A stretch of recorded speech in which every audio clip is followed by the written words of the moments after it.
All right, so what's up, guys? I'm PK, And I'm Kayiu.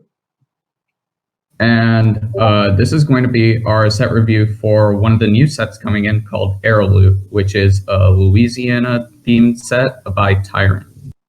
hmm And I guess we're going to start off by going over the keywords. So the first one is in spirit, and I I'm I don't know really what to think about this one. I think it's good with ETB effects, and I think it helps sort of play around removal because the inspirited thing comes back. Yeah, I think the big thing with Inspirit is that the fact that it exiles on cast is huge against control decks, which means you get a free flicker no matter what. Your creature gets countered, okay, free flicker. And eh, full disclosure, I played with the set in custom Yeah, yeah, standard yeah. before, so I think. But I think the issue with Inspirit, as we're gonna go into and see the cards, but I think like the Inspirit cards, despite the because despite the cost reduction they have on them, because what Inspirit is basically is um we should probably explain that before we get into it, is that whenever Oh, you when you cast this creature, you may uh like when you're casting it, you may exile a creature you control and reduce the cost of this creature by the converted mana cost of the exiled creature. And then um whenever the inspirited creature leaves the battlefield or the stack essentially, um the exiled creature comes back to the battlefield. Um, so it reminds me a lot of the champion mechanic from Lorwyn or Shadowmoor, I believe. it was Lorwyn, yeah. Um, The biggest difference is that Tyrant made it like less easy to get blown out because in that, like, if they killed your creature in response to you championing it, you would get 2 for 1 essentially. Here it's yeah, yeah, yeah. And it made it so that a lot of the champion cards really didn't see play unless they had a big effect, like the one that taps down all your lands. yeah, I remember that misclimb was a big one. click. That was crazy. Yeah. Um, okay, looking at Eralou, I But yeah, think the main thing that's going to be holding back in spirit cards here is just how slow they are.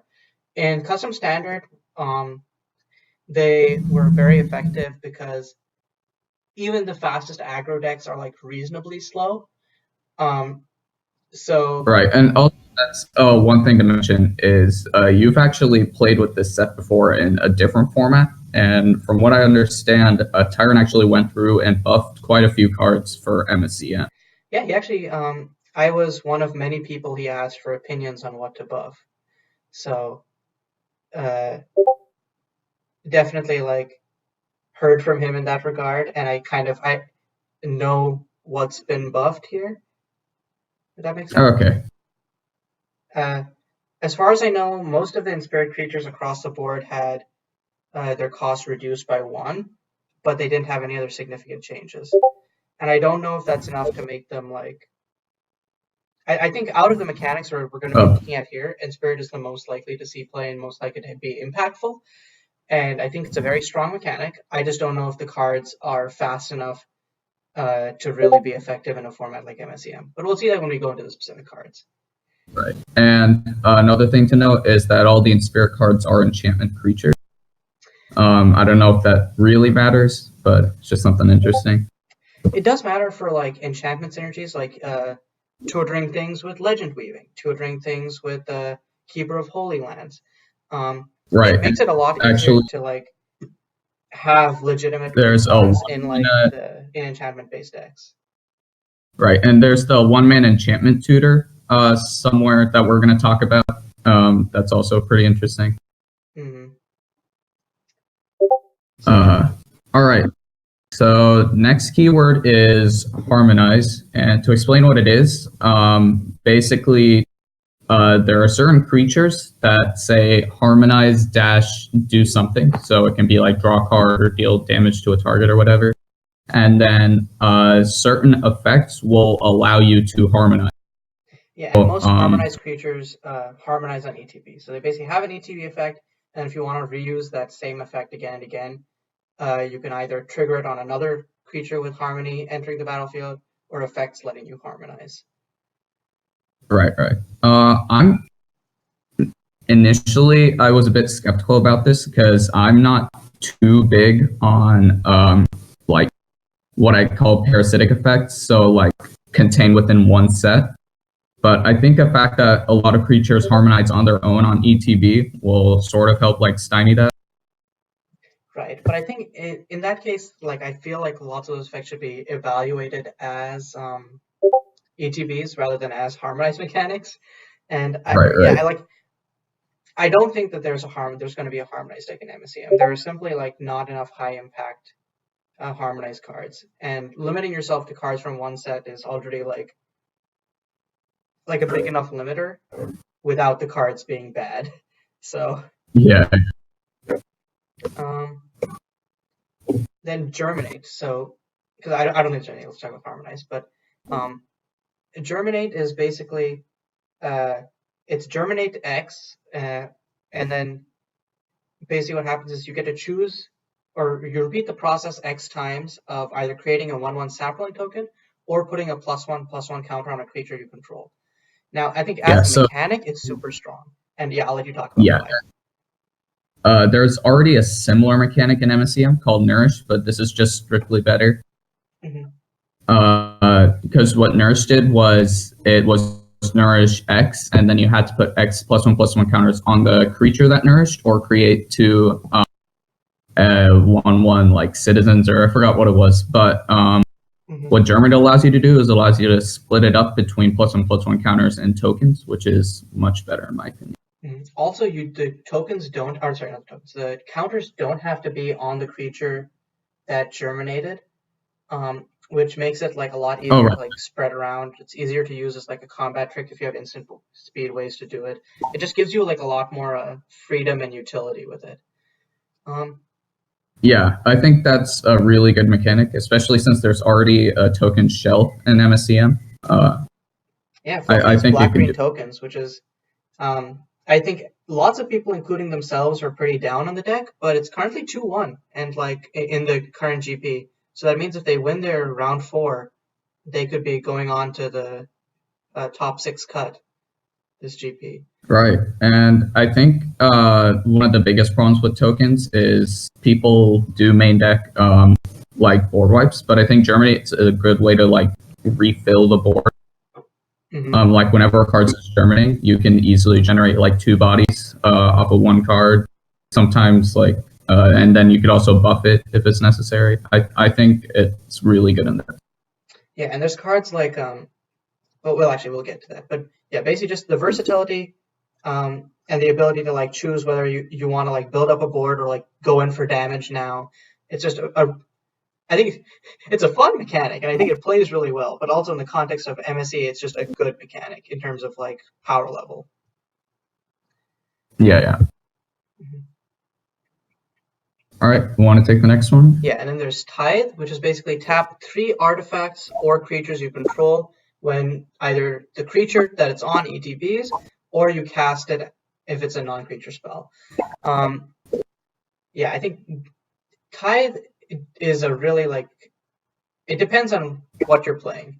Like I think in like eggs type decks, go wide decks, there are a few effects in the set which are strong enough to warrant running. 3 just seems like a lot to me. Maybe it plays better than it sounds, but I think there's a few cards with Tithe I want to like point out specifically. But yeah, you want to have the floor for whatever Tithe card you're playing be good, and then just have it be like game winning if Tithe is on, essentially, because of how much setup it requires, anyways. Yeah. Also good in tokens though. Something to point out. Yeah, I think this deck has like a surprising amount of token support, and I think red-white tokens is something I want to talk about because Fluffy had like a very powerful and explosive red-white tokens list, which they've played in previous GPs and are now retooling. And I think this set gives a lot of pieces to that deck. Yeah. Okay, yeah, but do you want to get into the mythics? Yeah, so we're going to start with the mythics, and I guess we'll just switch up every other one. Yeah, sure. So I'll start with Adavine, Dean of the Arts. So it's 1 blue, red, and white for a 3/3 legendary creature, Bird Wizard. It has flying, and whenever another creature enters the battlefield under your control, it deals 1 damage to each opponent, and whenever a creature you control deals combat damage to a player, you can flicker that creature.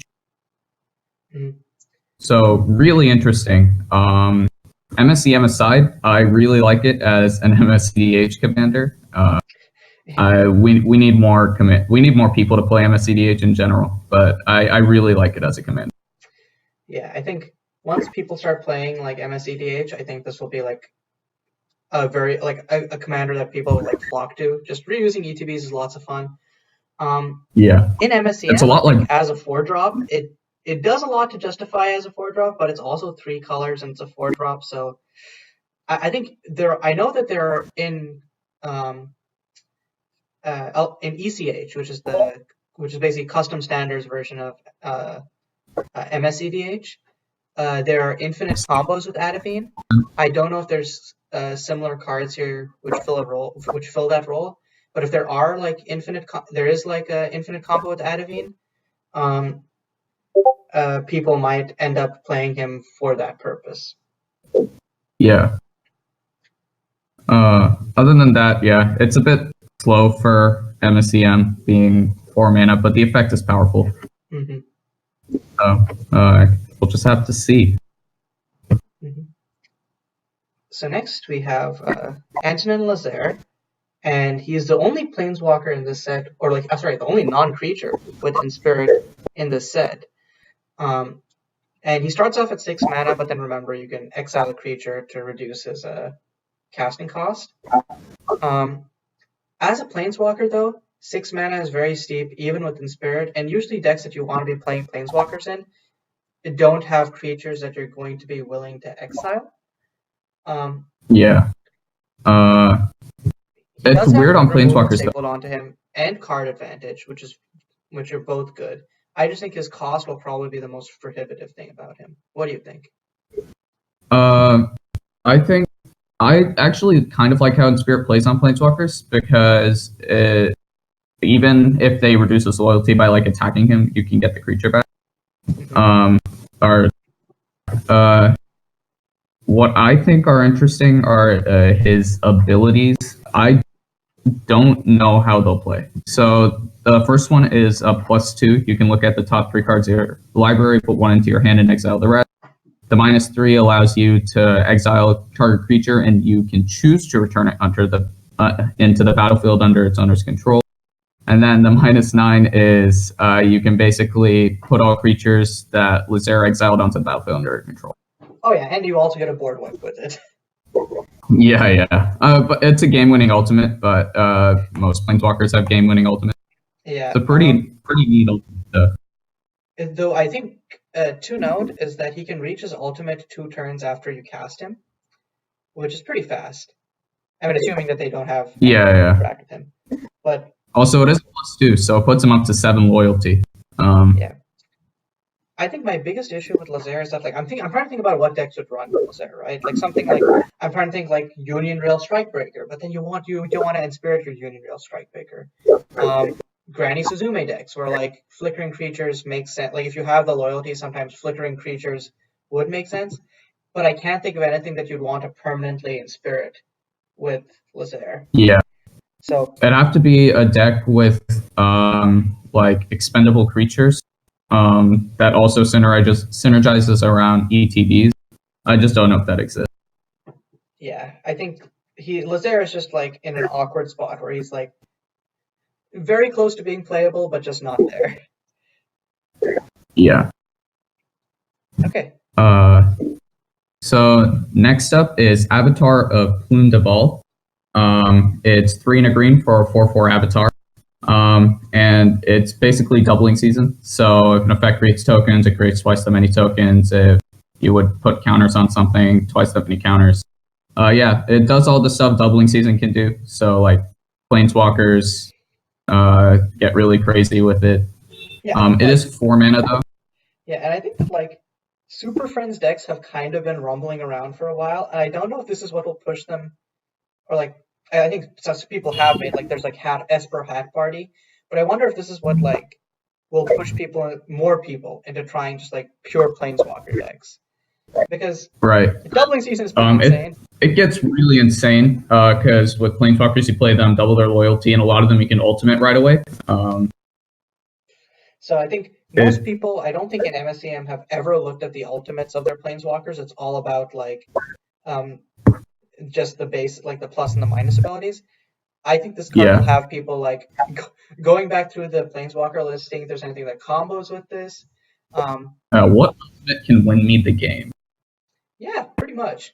Just like, because imagine that you play like turn 1 or turn 2 ramp into this on turn 3, then turn 4 play like game-winning Planeswalker. That's a pretty good deal. Yeah. I also know that there was like a MSEM's version of Wildfire, Regal Ignition, was played alongside like some big walkers before. That could be really neat. Yeah. I think Regal does 3 damage to each creature, so Avatar would still survive. I'd have to look at that, but I think that like if Avatar, like, that's the first place I would imagine Avatar could go, but it just has so much potential that I think like we'll see people just brewing with it just for fun. Yeah. Okay, so the next one is Boghex Switch, which is basically whenever Boghex Switch deals combat damage to a cursed player, that player loses the game, and it has a way to dig for curses. My personal opinion is that it's a cute card, but I can't think that there are any combos that really make this worth running. It could be that like, because I think what happens with the enchantment control is that it can be like a little bit dirtily, and so it can give your opponents time to like find a win. And maybe this could be an explosive win con for that, but I don't know how many curses are actually viable in that enchantment prison deck. So yeah, there weren't that many curses that stood out to me for the prison deck, but we're about to go through them. And I don't know. I think I personally I would like alternate win cons, so I'm gonna try to play this. I don't know if it'll be good or not though. Mm-hmm. All right. So Cypress the Wayfarer is 1 and a green for a 1 loyalty planeswalker. Hits +2, says until end of turn you can spend mana as though or mana of any type.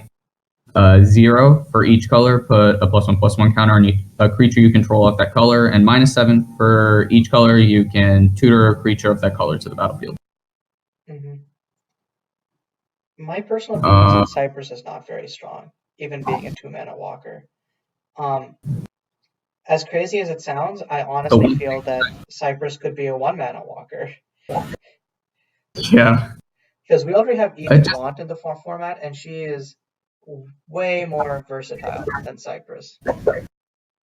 It just doesn't do much, I think, is the issue. Its +2's effect is basically negligible, because the decks that will be running creatures of each color for Cypress would already have the mana base to deal with that. I think it doesn't really need Cypress. And like you shouldn't be building around having Cypress. Like that would be bad deck building.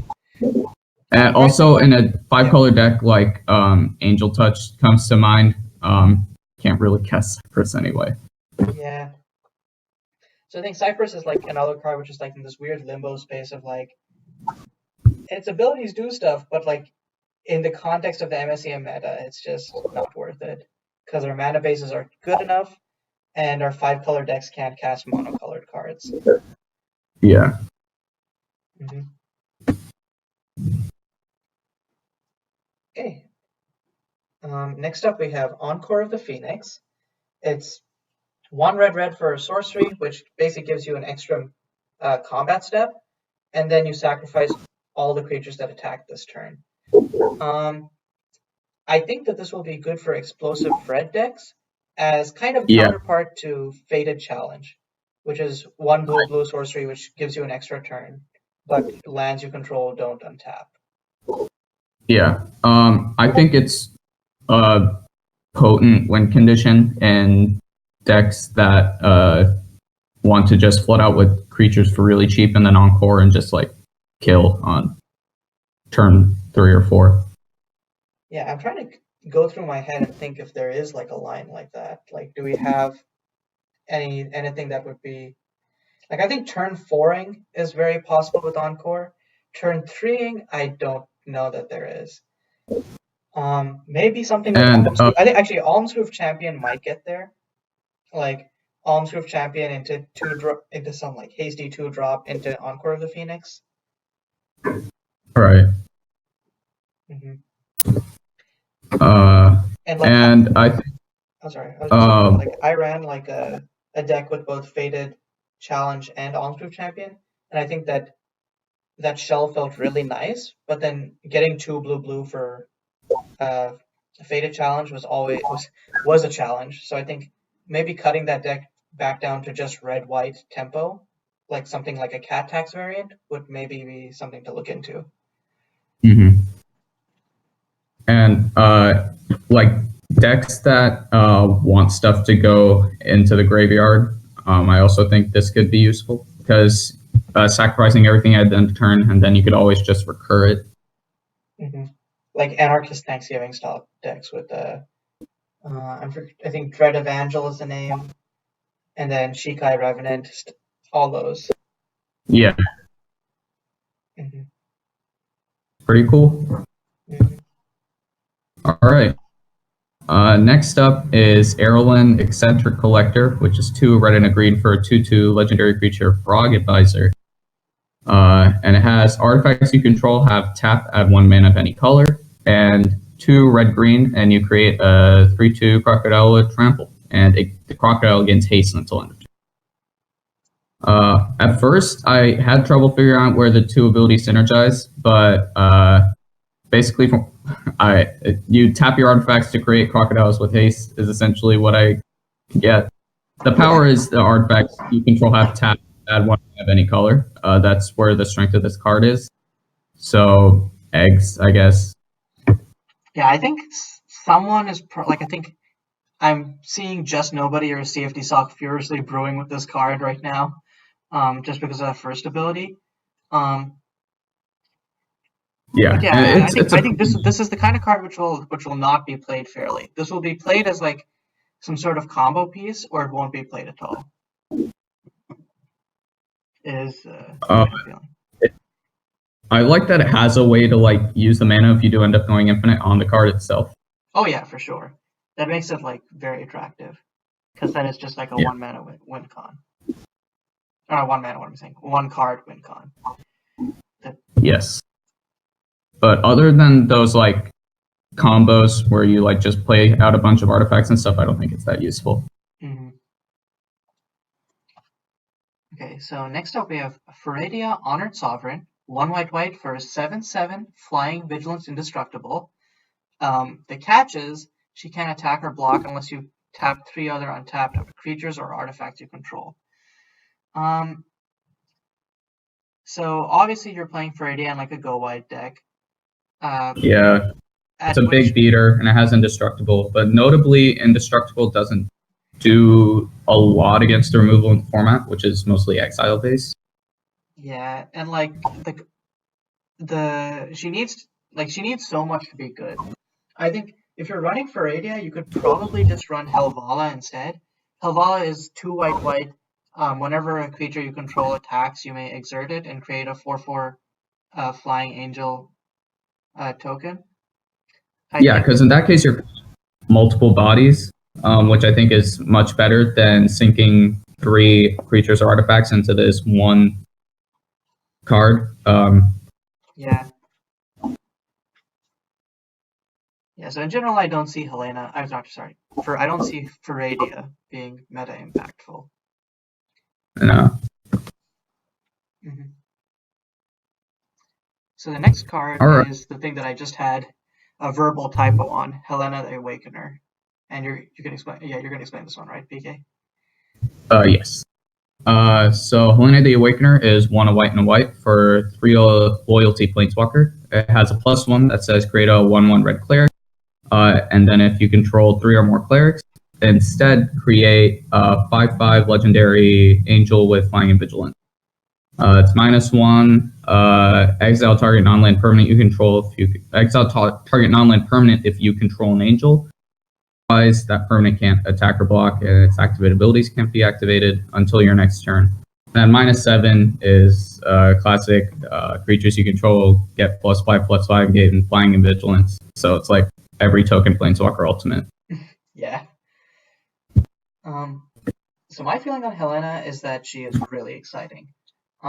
Yeah, I really like this one. Creating bodies as a plus is generally something I like because it protects the planeswalker and you can use token synergies. Mm-hmm. I can see this replacing, like, or maybe not replacing, but like finding a home in like cat tax decks. It does an Aslan oppression with the minus. And it also like does some insane stuff with like tribal synergies. I don't know what clerics we have that are viable off the top of my head, but in terms of angels, Merciful Euroda, which is 1 white for a 4/4 flying vigilance. I think it's vigilance. That doesn't deal or take damage from creatures. Is a very strong card right now, and just pairing it up with this is insane because it lets Helena point and click shoot stuff. Really good removal, yeah. Mm-hmm. Also, non-land permanent is just super good. Oh yeah, and it's not like Ozin or like actually the other two planeswalkers, Rainzai and Ozin, both they basically like O-ring the permanent. So if they just kill your planeswalker, then it can feel like you did all of that for nothing. While Helena, just if you have an angel, it's like permanent removal, baby. Right, and like Bewitching Vapors is the same cost, and it gains the permanent's controller 5 life. And as long as you control an angel, this is just like it's repeatable, it's better. And I think that I think you can build your deck such that you don't have to you can play good angels alongside this and just use it as a value piece. Mm-hmm. Man, the +1 just really excites me though. Also, the chance that you're going to create 5/5s with the +1 is just super good. Unfortunately, you can only create 1 5/5. Oh, it is legendary, yeah. But it is still insanely strong. Like I'm trying to think if there's like a turbo cleric built like that probably won't be like viable, but just like turbo cleric, like turn 1 cleric, turn 2 cleric, turn 3. Oh man. No, actually, there is actually a way. You can a card we're going to talk about, Passionate Congregation.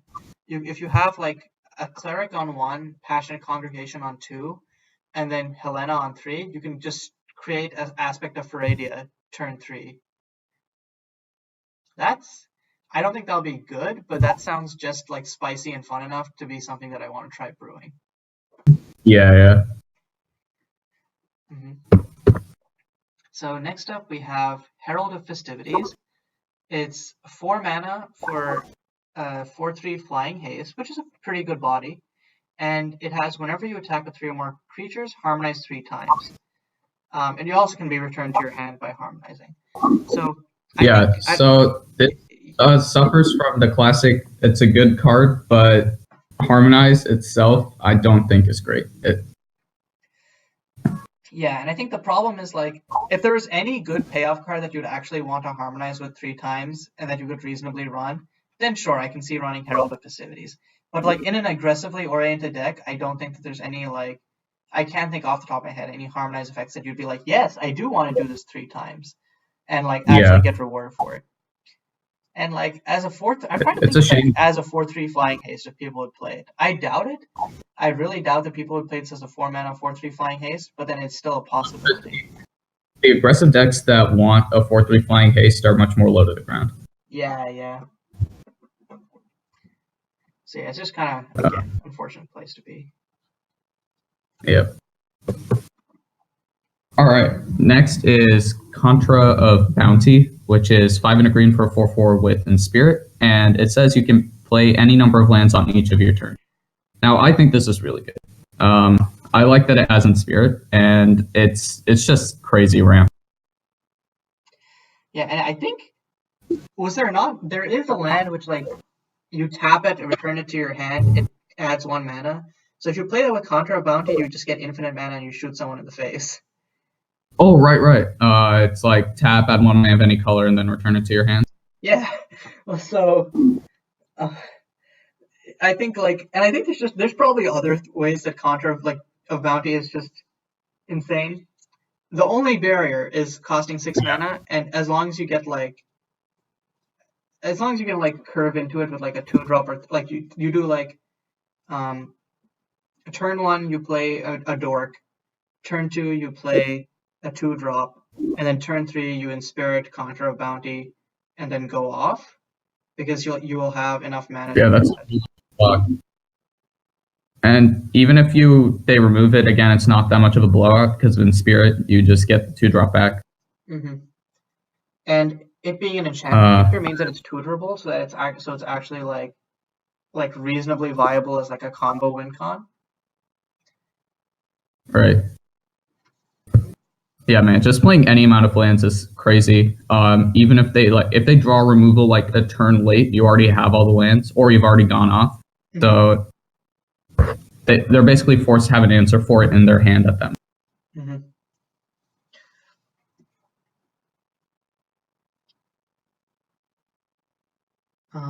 So next up, there's Contra of Plagues, which is 6 mana or 5 and a black. And at the beginning of each player's upkeep, they sacrifice a non-enchantment creature. And if they can't, then you sacrifice Contra of Plagues. I don't think this is very good, honestly. No. Maybe if it didn't have the sacrifice Contra of Plagues clause, and you could just as long as your opponent doesn't have haste creatures, you could lock them out of playing. You could lock them out of playing creatures. Then that wouldn't be a fun play pattern, but it would make this way more viable. As it is now, I don't think it's worth it. To cast a creature. I mean, the aggressive decks have a lot of creatures to sack to it. Mid-range decks can just choose not to play creatures, and so can control decks. Yeah. I guess one spicy thing you could do is you could loop this with Reflect on Serenity. But that's also there's better things you can loop with the Reflect on Serenity. So.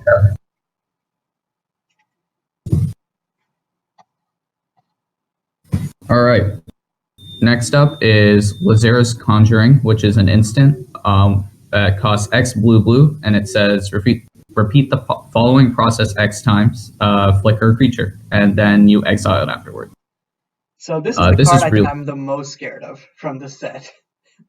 This is really good. It has an extremely high ceiling. As long as X is equal to 2 or more, it's a super good rate. It's instant speed, and there are really interesting loops you can do with it. Looping certain ETBs. I know they were talking about it on the server yesterday. I don't remember what the exact card is. See if I can pull it up. In the meantime, while you're looking that up, I'm just going to talk about my experience with Lazera's Conjuring. Instant speed is really good because it allows you to do it in response to removal. Also, repeat the following process X times means that if you play Conjuring on end step and they kill one of your creatures, it's okay because since it doesn't target, if you had another creature anyways, you can just flicker that creature instead. And usually most decks that will want this will probably have multiple valuable ETB/LTB effects on the board at any given time. Yeah. But yeah, and I did find it. So basically, this is Pip saying this. So if you have Archive Guardian in Conjuring in your graveyard, what Archive Guardian says is it's all you need to know is, I don't know what the actual mana cost is, but it has Conjurer, green and black. You return it to the battlefield from your graveyard to your battlefield, and then you exile it. And when it enters the battlefield, you return a card from your graveyard to your hand. And so what Pip says is you cast Archive Guardian for its Conjure cost. It enters, and 2 triggers come on the stack, one from its Conjure and one that returns Conjuring. You put the Conjure trigger on the bottom, and the AG trigger resolves. And then your Conjuring comes to hand, now you cast it, and then AG flickers, returning something else from your up to hand, and then you keep the Archive Guardian. So you can do stuff like that. It's really cool. Yeah, I think the main thing that from playing with this in custom standard is the main thing that I think that this will be good in is just having like a mid-range or tempo shell where you don't need to have like a distinct way of winning. You just have to like live and like stall your opponent just stall your opponent out for long enough, and then you play conjuring, and then on certain like X values, you can just win the game on the spot. It's like a one card combo as long as you have a creature. That was my experience with it in custom standard. I think that like in order to have the same effect in MSEM, you probably have to play some higher cost creatures. So it's like it'll be like a trade off because you need some like really good value on the ETB. But yeah, there are some games where you can just Lazarus Conjuring and just absolutely blow your opponent out after playing mid range for a while. And I know that like it just has a really high ceiling. It can do a lot, and once you get to values like x equals 3 or 4, then you're just getting so much value off of it. Yeah, I guess the main question that people who are like playing like a deck which is like I'm going to be mid range but I'm going to go off, the main question that you have to ask is why am I running Conjuring over Roll? And for reference, Roll is 4 GG, create a 3/3 elemental token for each land with a different name you control. So I guess in Lazarus the benefit of Lazarus Conjuring is that it works even if you're in 2 colors, because you don't need to like warp your mana base for 3 colors in order to maximize your rolls. Depending on what lines people find with Lazarus Conjuring, you could just Roll does not in the game on the spot. And is there a creature that you can flicker with Conjuring that does the similar? That's exactly what I was going to ask. Like, I'm not sure if there is, but I think that someone can probably find a creature which would just, if flickered, let's say for 4, would win the game on the spot. Mm-hmm. I personally think it's better in like combo-y builds, but it's a really interesting card. Yep. So yeah, keep an eye on that one. So next up we have Planar Transversal, which is 3 blue, blue, blue. It's an enchantment, and it just says you may play cards you own from outside the game. So this gives me big vibes back to like Pocket Aces, which was an instant where for blue where you shuffle 4 cards from your sideboard into your deck and then drew a card, and that was used all the time in like a combo in like combo decks where you would just you wouldn't need to have combo pieces main. You would just have to have a way to like empty your library, and then people would Pocket Aces sideboard combo pieces in so they can start loops. I think Planar Transversal, though way more expensive, could play like a similar role of like either you're playing like Enchantment Prison and you want to grab specific hate pieces out of your sideboard, or you're playing it allows you to grab Silver Bullet. Yeah. That's interesting. I mean, it's a flashy mythic enchantment, so yeah. It was originally 9 mana in custom standard. I think a few people convinced him to change it down to 6 mana, and I think at this cost it's like more testable, and I think people will be more likely to agree with it. But you need to. I think you either need to have like be very dirtily, or you need to have some way of turboing this card out and then having a plan to win the game on the spot with it. Yeah, it is a powerful effect, but yeah, I think the cost really holds it back. All right, so next up is Soul of Neolores, which is 4 mana for a 3/3 vehicle. And then you can tap 2 creatures you control to harmonize, and it has a harmony, choose 1. It either becomes a creature or you put 2 +1/+1 counters on target permanent. I'm not too high on this. Yeah, it was significantly nerfed from a previous version. Interesting. What was it previously? The previous version was 3 mana. It was a 5/5, and it had crew 3, and whenever you crewed it, you would harmonize. and it had harmony. Oh. When this harmonizes, it gets a one of a bunch of keywords, which were like haste, flying, lifelink. So, well, what happened in custard or custom standard is that you would play like a Colonian Tusker or some 3-power creature on turn 2, then turn 3 play Soul of New Allures, crew it, swing for 5 because you give it haste with the harmony, and then subsequent turns you either crewed it for lifelink, and lifelink just put you out of the range of every other aggro deck, so you had to be running Soul if you're in aggro, or you would have flying to go over problematic board states. Okay, yeah, no, that's much better than this. As it is right now, I just don't think it's that good. Yeah, I don't think we'll see play. And that's it for the mythics. So now I think we're going to be moving on to the rares. Yep. So the first one is Aspiring Rascals. It's 1 and a blue for a 2/1 creature, and it says whenever you cast your third non-creature spell each turn, you transform it. Now the flip side is a lot more interesting because it's a 5/4, which taxes your opponent for 3 every time they try to cast a spell that targets Marshback, and it has a 1 and a blue. It gains flying. I really like this. It reminds me of Delver. Mm-hmm. I don't know. I mean, it's just really cool. And casting a third non-creature spell each turn is super easy to do on turn 3. Yeah, I think the main worry about this card is just the blowout potential, like in the sense of Yeah.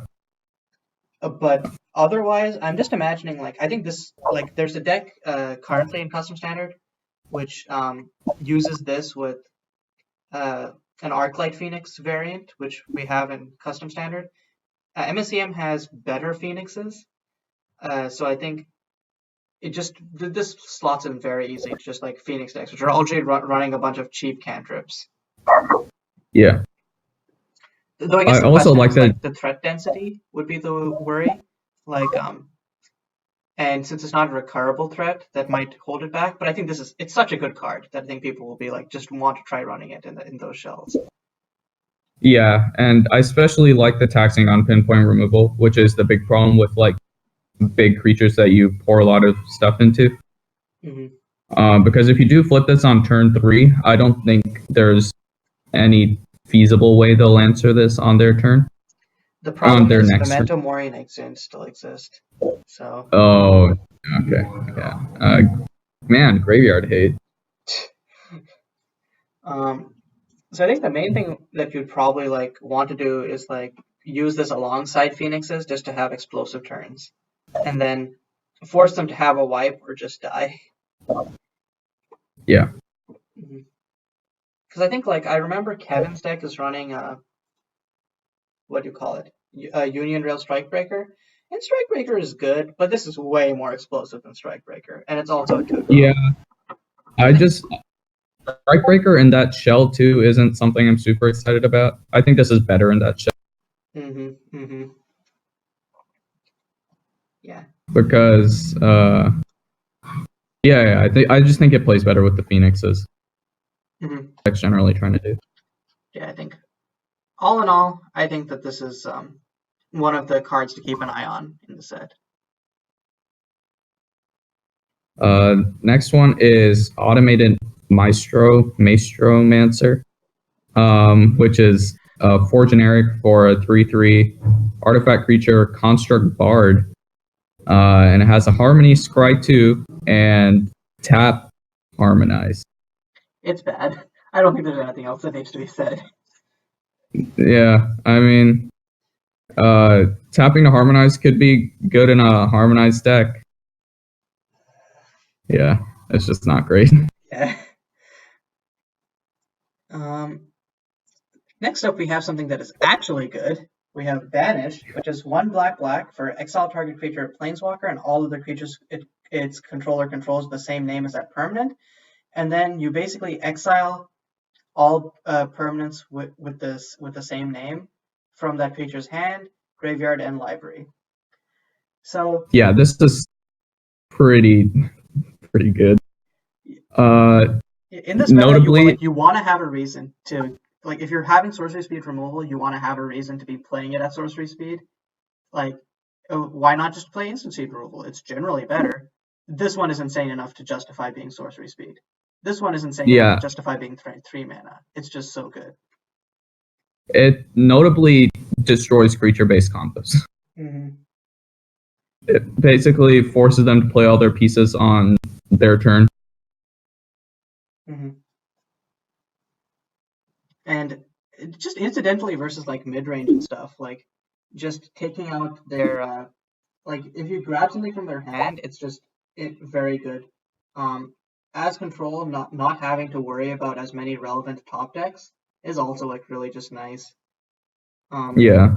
It incidentally kills like if they like bring back a Phoenix and then like mill a Phoenix, you're like, okay, I'm just gonna exile your one Phoenix and then take this other Phoenix from your graveyard. Yeah, it's just so good. It's basically a 4-for-1. Yep. So I think like other than the blue-white control deck, we haven't seen many hard control decks, and I think that if we ever do, Banish is like will be a staple in like a blue-black X hard control. Yeah. Or just in villainy. I can see this in like just being played in. Oh yeah. Like I know in villainy you want like cheap answers, but I think in certain matchups, just the Banish is good enough that you'll want to side it in. Yeah, I think the blowout potential is enough to where you definitely like want at least one of these. Yeah, I think previously people were playing one and done as their hero's downfall variant. I think that this completely replaces one and done. And one and done can act as a wipe, but then like I think like I've never seen anyone cast it for the wipe mode. I've only seen them cast it for the destroy target creature planeswalker mode. Yeah. All right. So next is Bogborn Charger, which is 1 red for 2/1 Devil. Whenever another creature enters the battlefield under your control, you can have it gain haste. If you do, return it to your hand at the next end step. So it gives everything dash essentially. I like it. Yeah, you're probably using this in an aggressive deck where you're hasting out something that will not which will basically make it so that the game is not going to the next end step. That's what you want to be doing with this guy. Yeah. Play it, just haste out just stuff. It's pretty neat. Yeah, I'm not sure like what. There's probably like something that's very strong with it. I can't think of anything off the top of my head other than just like generically good creatures. But yeah, I think it has like a lot of potential. All right.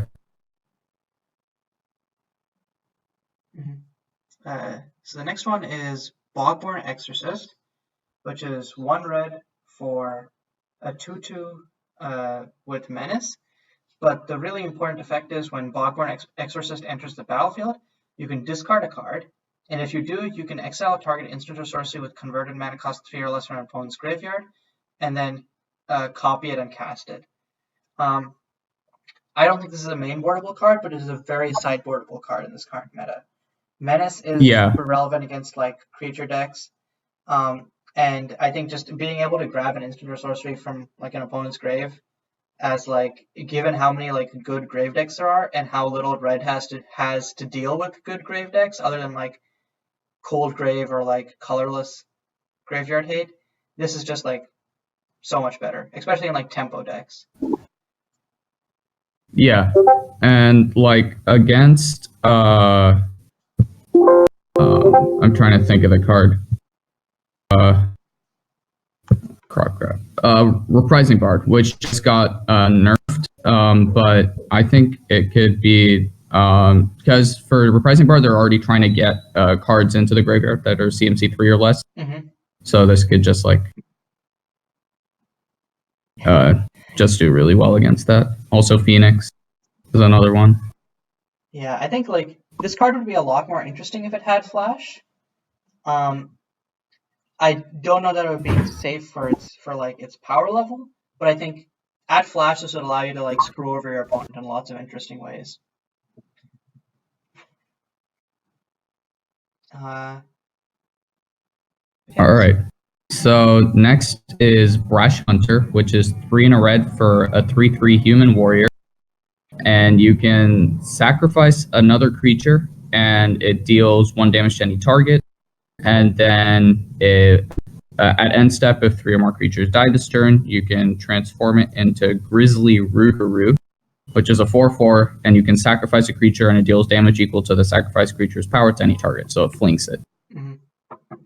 I think it's slow. Yeah, I think like you want it in go wide decks, but also like it's just too slow for go wide decks. Yeah. I mean, the effect is powerful, but yeah, the mana cost is just not great. Mm-hmm. So next up we have Burning Revelations. It's 2R, and it says any opponent may have you draw 3 cards. If they don't, deal 5 damage to them. Then if you cast a spell and it's Tide Lose Paid, copy it twice. Now this is one of the Tide cards I could see played. It's like I think what is it called? Risk Factor from Yeah. You need to invent. You obviously like needing to have 3 creatures or artifacts is like a legitimate cost, but I think doming someone for 15 or drawing 9 cards at instant speed is like pretty crazy. And I think even the floor of like pay 3 mana, draw 3 cards at instant speed, or dome someone for 5 in an aggressive deck is just really good. Like I can see this being played in like a and in general, I think if the opponent is, I mean, they might not care about going down to a life total, but chances are you'll likely draw 3 cards off of this, and 3 mana draw 3 is.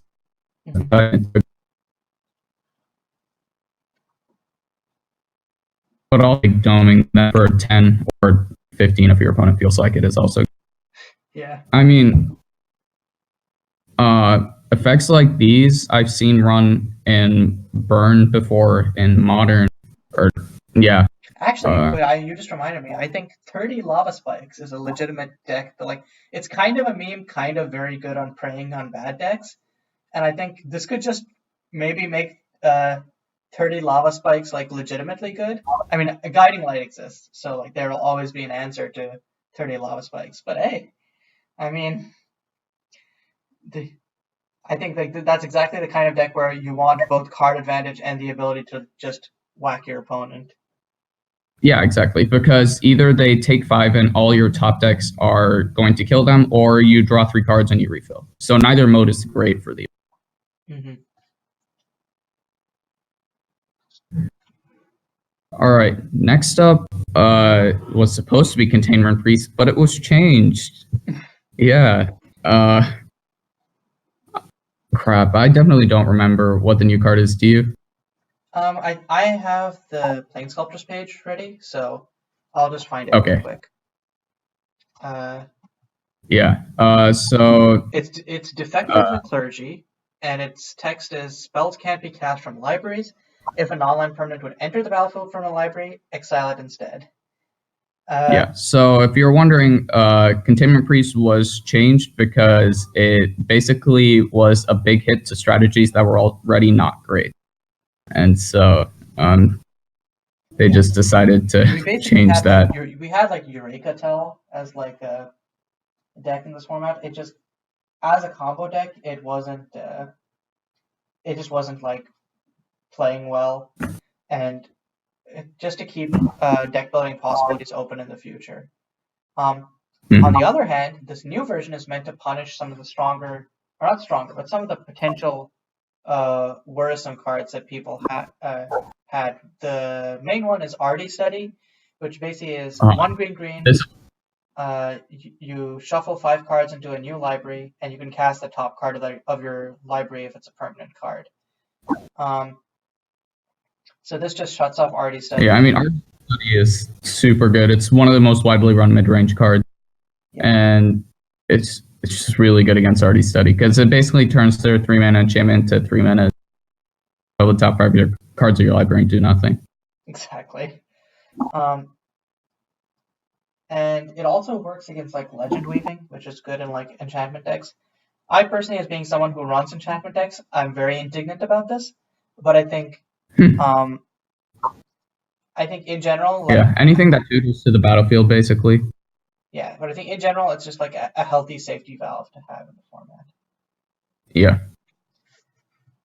Also, in Memoriam Arcanum, there's a 3-mana archive card that is basically Experimental Frenzy, and this is just such a blowout if you can land it against that.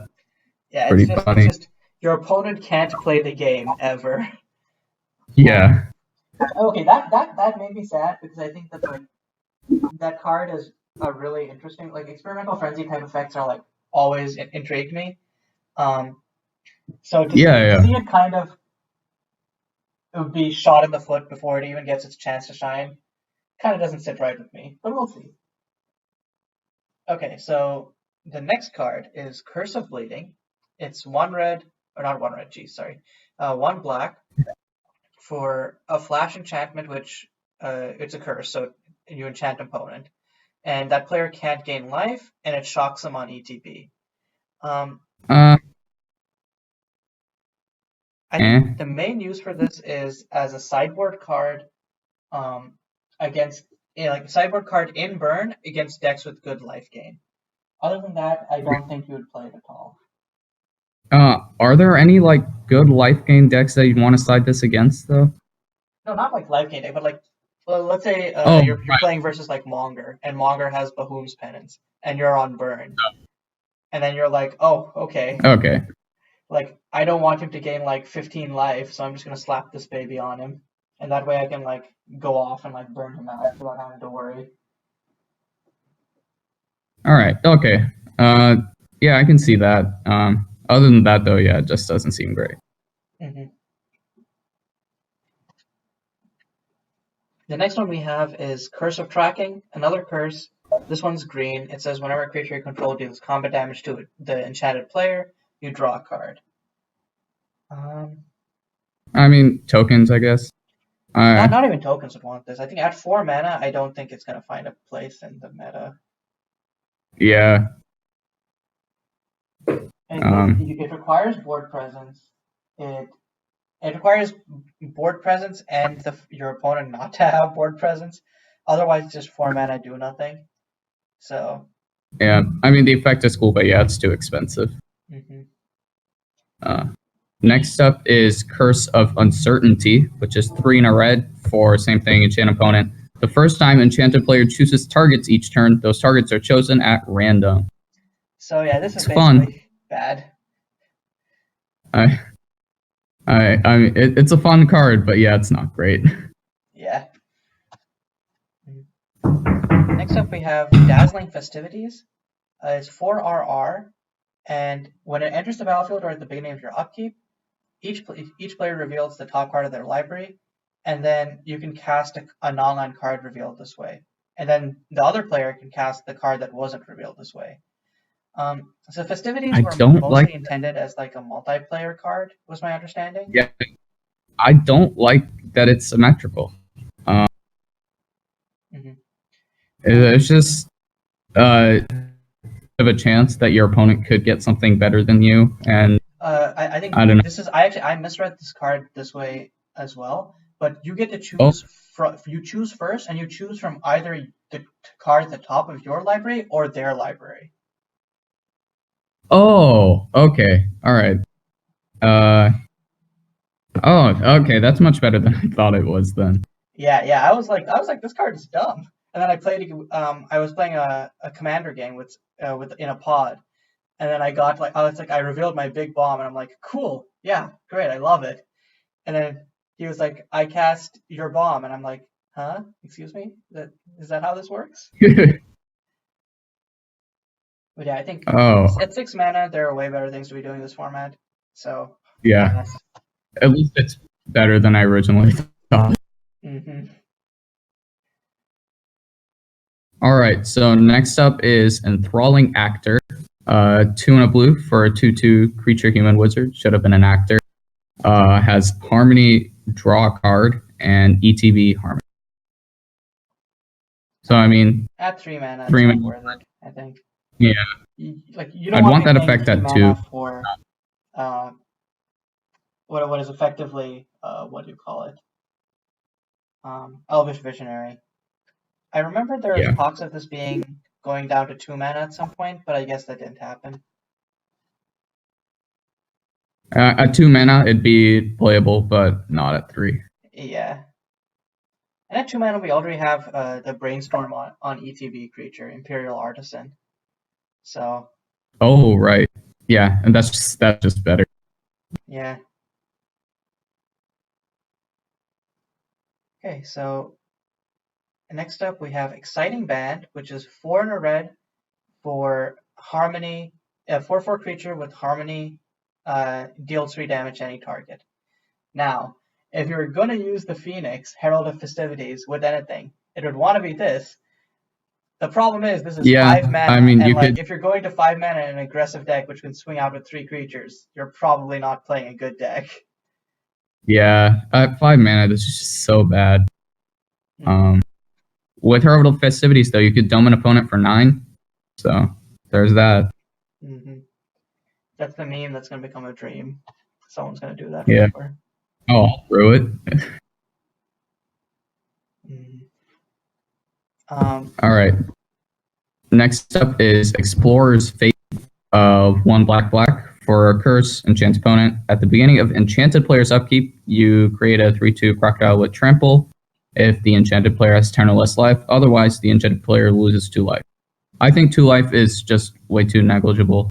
I mean, yeah, I think and usually with these draining spells, you want to be able to drain them out of their last few. You want to you want a board first, and then be able to drain them late game once they clog up the board, not yeah, the other way around. And we already have the Moon Rises on 2, which is just drain them for 1 every upkeep, and you exile their graveyard on ETB, which is way better than this. yeah. Crocodiles are cool though. I just like crocodiles in general. Yeah, I think crocodiles are cool. I think that's just in general. I think this set has something for everyone. Just some unique aesthetic that you can latch onto and be like, yeah, you know what? Actually, I do like that. Yeah, people were freaking out about frogs earlier. Mm-hmm. Faded frog tribal. Yeah, and I think Eralou as a set, I think we've talked. I think mechanically we can agree it's solid, but I think what sets it above is that it takes clear inspiration for something, but it has lots of pockets of aesthetic and flavor space, which are of very much its own, and it executes on those very well. Like Angels with Faradia, Petals, Right. this whole thing of red obsessed clerics, frogs, bats, all of And the stuff. yeah. So it just does all of that really well. Yeah. All right. So next up, you can go ahead and read this one. Okay, we have Faradia's Grace for it's white for an instant that says creatures can't attack this turn. If the spell's tithe was paid, opponents can't cast spells this turn. It's a What fog. would want? We did have a banned Turbo Fog deck in the format at one point. It hasn't been played for several months, but I think if someone decides to bring that back, this could go in it. Okay. Yeah, because the effect is powerful. I mean, it basically time walks an opponent if you pay the tithe. Yeah. I think that deck did have the ability to pay the tithe because its main win con was there's a fog, which if you pay, it's a fabled card, which fabled basically says that if you cast it for its fabled cost, you can put it on the battlefield transformed as an enchantment. And it was basically a fog on the front side, and on the flip side, you create a 1/1 token at the beginning of your upkeep. So. Oh, okay. So this could slot in. It has its floor is what do you call it? A fog, and then the ceiling is you can stall your opponent out in later turns. Yeah. Okay, that could be good with this. I mean, also creatures help pay the tithe. So. Mm-hmm. I don't know. Yeah, that's the one shell it could be good in, but otherwise it's just there. All right. Next up is Fungal Womper. It's 4 green for a 4/4 fungus. When it ETBs, you gain 4 life, and when it leaves the battlefield, you germinate 4 times. Yeah, I mean, good in mid range. I like it. It's like Thragtusk, sort of. It's expensive, but Yeah, the problem is like we have better Thragtusk in Snowmom already. yeah, so But Fungal Womper is cool. I just think like add 6 mana and it won't be played. That's really the yeah. upshot of it. Man, germinating 4 times though, I mean, that's pretty good. Oh yeah, and again, in the custom standard Conjuring decks, Womper was one of the big targets you wanted to hit. Yeah, I can imagine because you gain life and you create. Also, when this leaves, you could create a 4/4 Saproling if I'm reading Germinate right. Oh, Yeah, yeah. because you create a 1/1 with 3 counters on it. Yeah. So and that was actually one thing where like the best wipe or the best wipes both in MSE and at the current time in custom standard are -X wipes. So going tall and creating a 4/4 Saproling was a really good way to like ensure that you won the game. I think like this is like a shot, like a long shot because MSEM has better wipes. But like maybe you could side in Fungal Womper instead of Snowmom if you're playing a Conjuring deck and you don't want to just lose to like Wicked Weaving. I doubt it. I highly doubt it. But that's the niche that I can see for this. Yeah. Man, the effect is cool. Yeah, it's just so expensive. Yeah. Then next up we have straight up Gilded Lotus, which is a cannon card, which fits in very well here because of the Lotus motif. But at 5 mana, I think like it's one of those things where like you really don't want ramp at 5 mana. You're pretty good at that point. So Yeah. I believe I heard that it was running old versions of Tron. And they did recently nerf Tron, so this could see play in that shell again. maybe And like I think the only reason you're using this in Tron is for like color fixing, and since they did change the colors you can get from Tron, I could see Gilded Lotus coming back. But I don't know. I think there's probably something out there. Like there's got to be something in MSEM which reads, pay 1 colorless mana, add 1 mana of any color, and that would be just better than this for Tron. all right, you can go ahead and read the next card. I have to step out for a couple seconds. I'll be back. Okay, cool. So the next card is another Festivities. It's Glamorous Festivities, which is 3 white. Whenever it enters the battlefield at the beginning of upkeep, you may put 2+1/+1 counters on each creature you control. If you do, each opponent may put a +1/+1 counter on each creature they control. Again, it's a multiplayer focused card. The symmetry at 5 mana, it's not worth it really. I could maybe is it as the top end of some, like, I know, but it's still not good enough because you need creatures for the value to be good. So yeah, I think Glamorous Festivities is a card that won't see play. And then we have Grim Festivities, 3 black. And you basically reanimate a creature, and your opponent gets a creature from their graveyard back to their hand. This All right, I'm back. as like Turbo Reanimator. I'm talking about Grim Festivities. Right Yeah. Aren't good reanimator targets. It's a recurring thing in MSEM. We have like good reanimation stuff and good show and tells, but no good target. Yeah. So until we get like our very own Crystal Brand, which please actually don't actually do that. Don't actually give us Crystal Brand. But until we get something that's like strong enough to warrant wanting to like be all in combo for, this isn't worth it. All right. Next up is Grendel Snap, which is 2 black-green for a 6/4 Crocodile Hydra.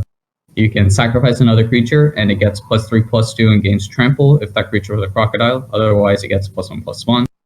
And then whenever it's dealt combat damage, create a 3/2 Crocodile with Trample. I really like it. It seems really pushed for the cost. It's a little pushed, but also like you need crocodiles to really like buff it up. Yeah, it is a free sack outlet, notably. Free sack outlets are generally good in the decks that want them, but it is also a 4-mana free sack outlet. And unlike we already have Merchant of False Lives, we already have Autumnal Watch, so We just have better sack outlets. I think Griddle Snap is Yeah. a cool card, but not one that will see MSEM play. I would love to see an MSCDH thing around this though. Oh yeah, I think that's like a recurring theme with like the festivities with Adavine, Griddle Snap, is that they add enough to make people hopefully interested in MSEDH as a format again. Yeah, because I just don't see that many players around, and there are some really cool legendary creatures you can build around. Mm-hmm. I think it's just it's a lot more exhausting to have to create a 100-card singleton deck out of a 6,000 card pool than it is to like jump in and take someone's list that you already know is viable to make a 60-card constructed deck. Yeah. Mm. So next up we have Grizzly Hunger, which is 5 black, and that's all you need to know about it because at that cost, literally nothing is worth being played in this format. Yep. So, so onto a card with a more reasonable casting cost. We have Helena's Rebuff for 1 white. It says creatures you control gain indestructible until end of turn. If the spell's tied to spade, you put a +1/+1 counter on each of them. In tokens, I think this is pretty good against like Setting Sun and other effects like that. Yeah, and I think of note, I also think that this is insane against -X wipes because the tithe allows you to like juke them out by buffing all of your creatures at instant speed. Yeah, so they like Wave of Decay for 1 or 2, thinking they can wipe your whole board, and then you rebuff. That's like pretty neat. Mm-hmm. See, I think like it's just a solid card, and again, it's just another tool if red white or white X tokens becomes a deck. Yeah, or like Abzan tokens, which I know Fluffy was messing around with. Mm-hmm. So up next we have Heroic Crusader. It's a 3/3 with lifelink for 3, and you can tap 3 other untapped creatures or artifacts you control and transform it into a 5/5 flying lifelink. Now, I think it's too much investment into something that can die to removal. Yeah. Merciful Euroda is already a 4/4 flying vigilance without needing any investment, so I think that's likely just better. Yeah. This thing was a monster in the custom standard rotation it was in, but this is a very different format. Yeah. Mm-hmm. Next up is Hunter's Mark, which is 1 and a blue for a curse. If it's in your opening hand, you can begin the game with it on the battlefield. It enchants an opponent, and spells you cast that target enchanted player cost 2 less to cast. Good with curses, I guess. Well, I mean, what cards would be useful with this? Because I'm not really sure. I think there's like, okay, the fact that it's a leyline effect, and the fact that we have the London Mulligan makes it a lot easier to get onto the battlefield earlier. We also have good enchantment tutors, so I think like building a deck around this is very viable. Now, as to what you would fill the rest out with, I don't know, because our burn is already cheap. I'd have to think about it, honestly, but there's probably something that this does work with. I think it's a very exciting effect that will hopefully find a place. This could finally be what makes the curse deck a thing. I hope so, but I doubt it, but I hope so.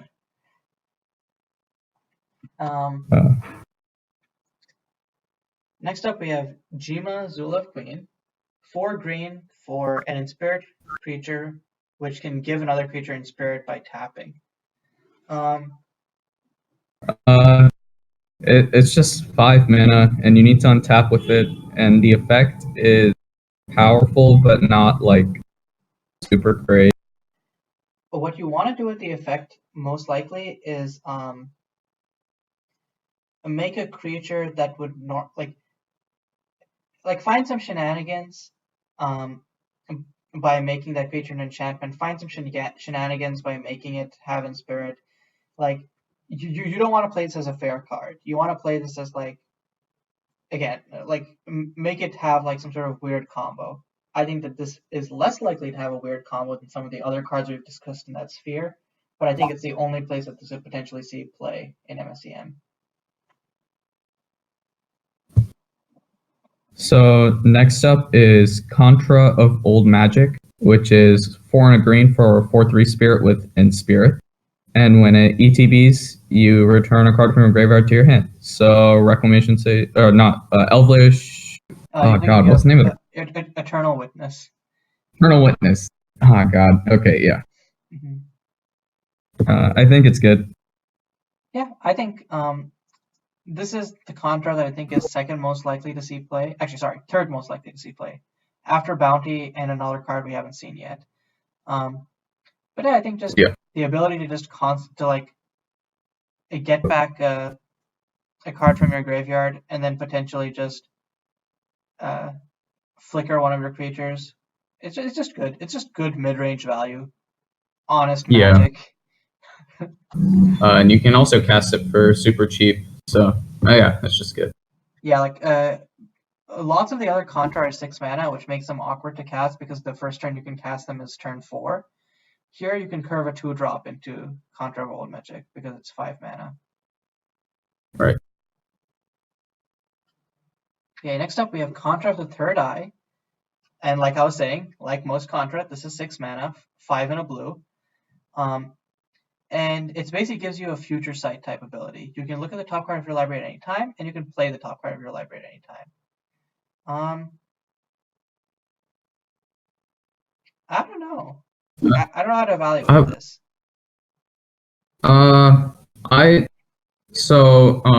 I think it could be useful with Descent from the Highlands had a mechanic called 4C, which allowed you to reveal a card if it was the first one you drew each turn. I don't even know if it's good in that, and like both the exact card. There's also another card from Arium the Dreamer, which is 1 blue for a 1/2, and it's hexproof, and it reads at the beginning of your upkeep, you put a card from your hand on top of your library, and then you may shuffle your library. And then for 1 generic, you can rearrange the top 3 cards of your library, and for 2 and a blue, you can draw a card. So it's a Arium. I don't know if it's good though. Yeah. I know CFT Sock is exciting. Like I've learned to trust the judgment of like players like CFT Sock when it comes to like evaluating these types of cards, but I can't see what like combo or shell would really want this.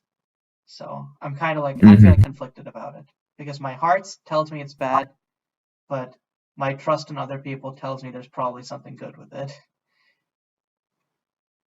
So we'll just have to see then. Yeah, we'll have to see with our third eye. Oh, all right. Okay, so next up we have Zayre's Altar. At the beginning of your upkeep, target player draws a card and loses 1 life. Each other player creates a colorless artifact token, which is basically it gives the other player a treasure. My question is, why would you want your opponent to ever have either of these? I think so. Okay, I've played a lot with this card in Custom Standard, and it's been very polarizing there in terms of like what people think about it. My personal opinion is that this card is very, very good. Interesting. I think that because I was really low on it, so. Oh, I'm very high on it. I think you're completely fine with giving your opponent petals as long as you give yourself card advantage. And I think you specifically want to be playing this in mid-range or control. You want a high answer. You want a high density of answers. So this deck, you basically. So you can answer whatever they ramp out. Yeah, and like you don't really care. And like in a pinch, the fact that it says target player, you can just like burn someone out, especially in multiples. Like if you're like just struggling to get like the last few damage in, you can just poke them a few times with the target player draws a card.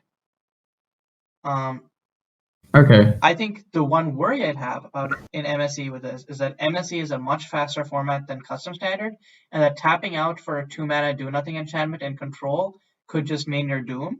Like you could just die. So Oh, right. I think in that regard, Yeah, because at that point you definitely lose to aggro. and combo, because you want to hold counter magic up, or you want to be playing hand attack instead of this. And you don't want to be giving combo more mana to potentially go off with. Yeah. So. All right. But I mean, like, next up is card advantage every turn, like just bobbing every turn. Yeah, sure, I'll take it. all right. Sorry. Next up, Mark of the Scale Blight, which is 1 blue for an instant. It says exile any number of target creatures. For each creature exiled this way, its controller creates a 3/2 crocodile with trample. I'm about to pull up a card. Why don't you go start with your thoughts on this? I think it's very bad. I'm like I guess you could play it on your own creatures, but like why? Yeah. Like I guess as blue removal, it's interesting, but like if you're playing this, if you're playing this as in control, as a board wipe, you probably have better options.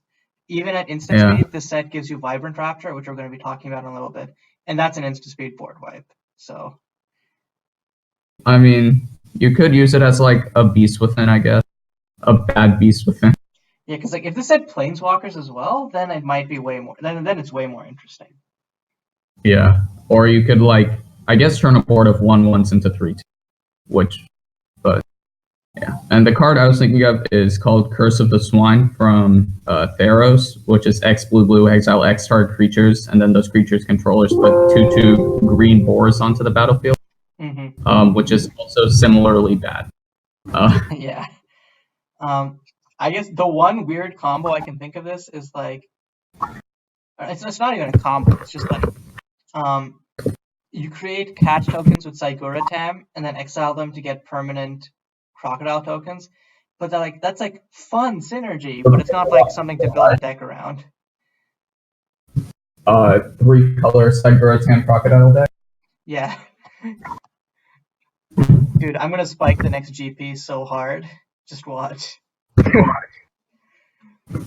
What Sigura Tam combo needs to be banned? Better ban Scale Blight. Yeah.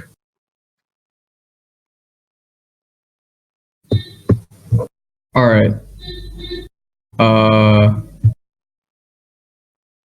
So the next. Yeah, go ahead and start with the next. Yeah. So the next card and the final blue rare is Marsh Croaker Coaching. It's 4 and a blue for an enchantment which creates 3 frog tokens on ETB, and the frogs grant. They have tap, grant another target creature flying. It's a cute card. I think it was mostly created for the art because I think it's rare for limited because it's like not that great. Yeah, it's a card which like is not going to be MSE playable. Yeah, it does make frogs though, so I think that's notable. Just frog tribal, Renidophobia tribal. Yeah, frog tribal.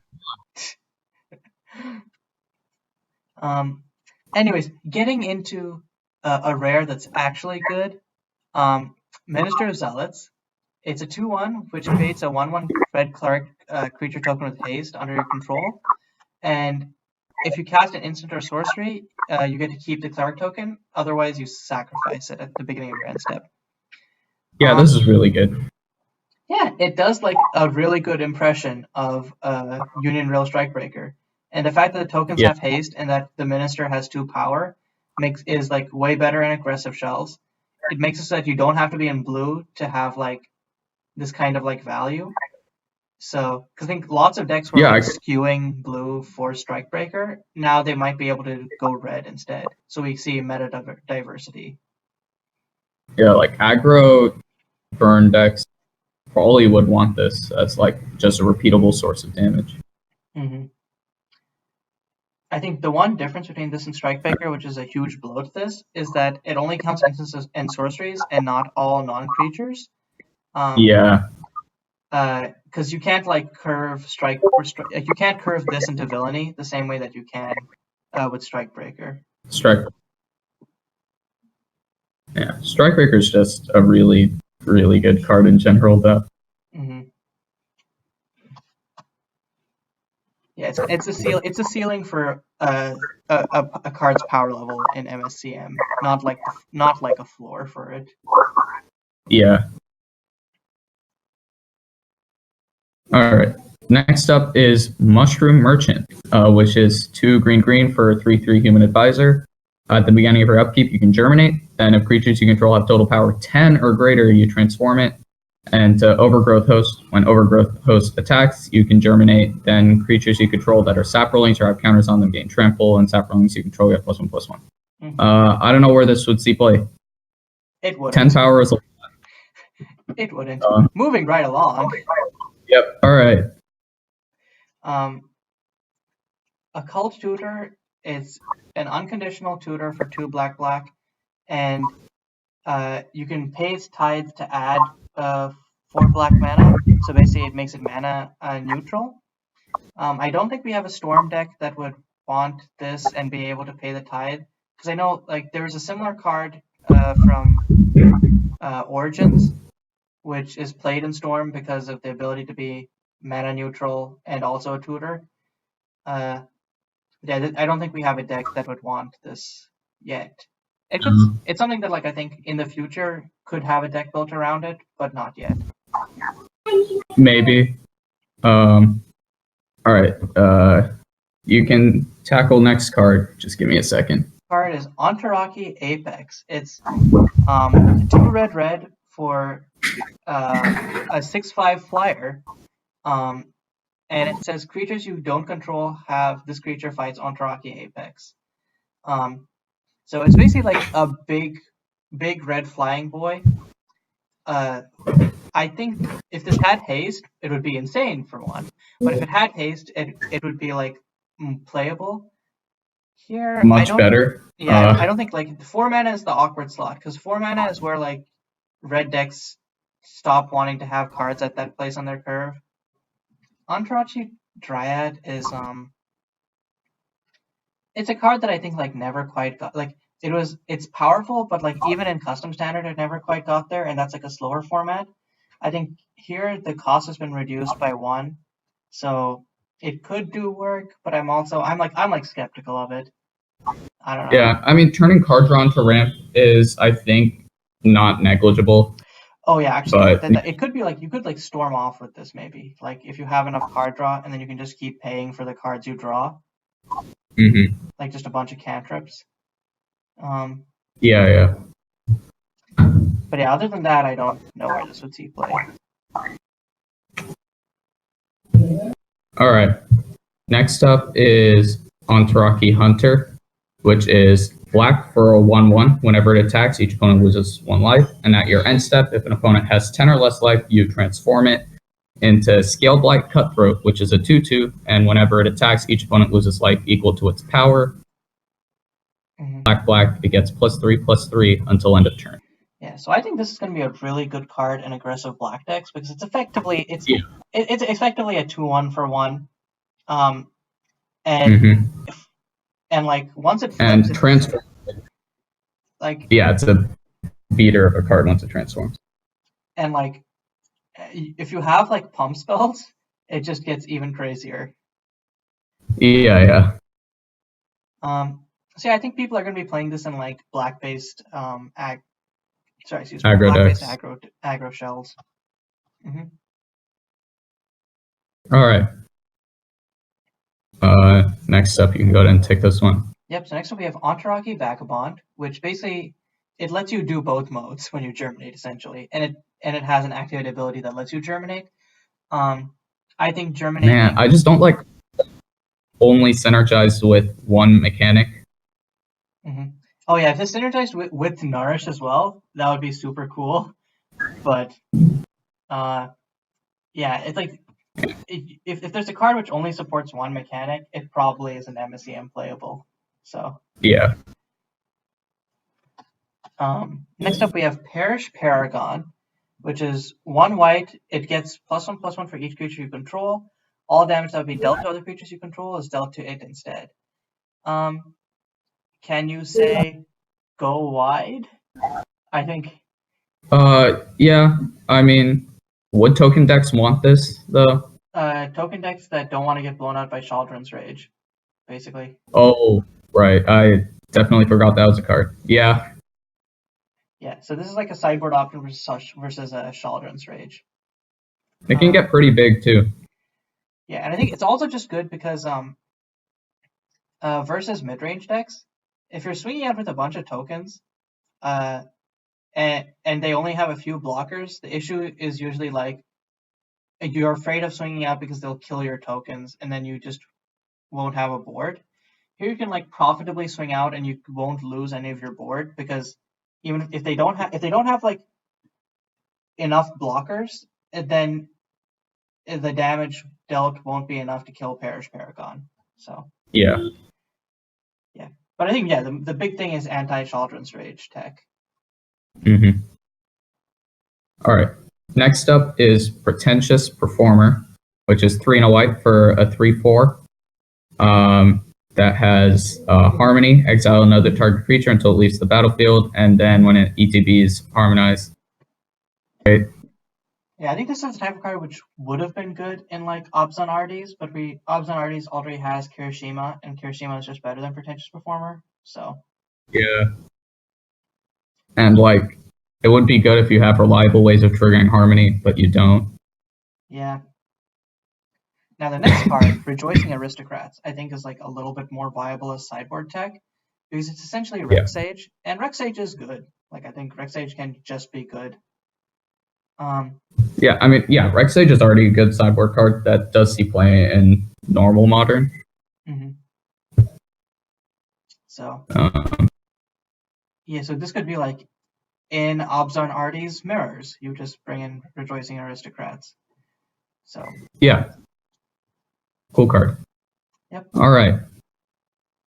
Next is Return Bokor, which is 5 and a black for in spirit with 4/1, and when it dies, you return it to your hand. Yeah, it's not good.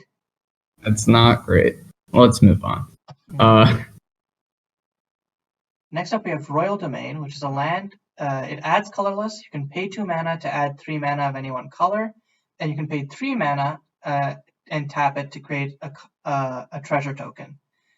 I think this is really good as like a one-of in slow control decks because it just like it lets you do something with holding up your mana. Yeah, and it also does filter mana if you need color fixing. Yeah.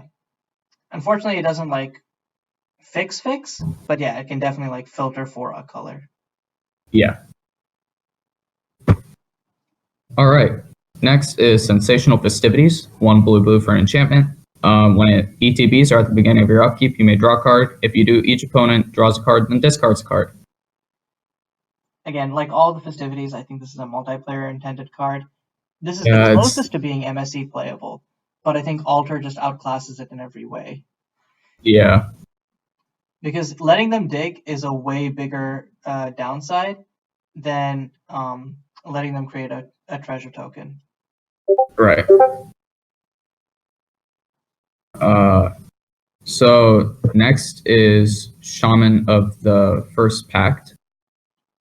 6 and a black for a 4/4 in spirit. When it ETBs, you exile up to 4 creatures from graveyards. You can basically cast them and spend any type of mana to cast them. So this is good both in and against graveyard deck. Can you imagine just like casting this, grabbing your opponent's Miyoga Firebirds or like Mercurius Familiars? Like damn. Yeah. And I think grave decks, then like you can just get some of the cards that you can't cast on your own, and then like there's some like I think even in grave decks, like not every creature you play is castable from your grave. So I generally I think it's a good sideboard card. Mm-hmm. The only problem is it costs 7 mana normally, and the earliest you're playing this is turn 4 with a turn 3 with a 3-drop on curve.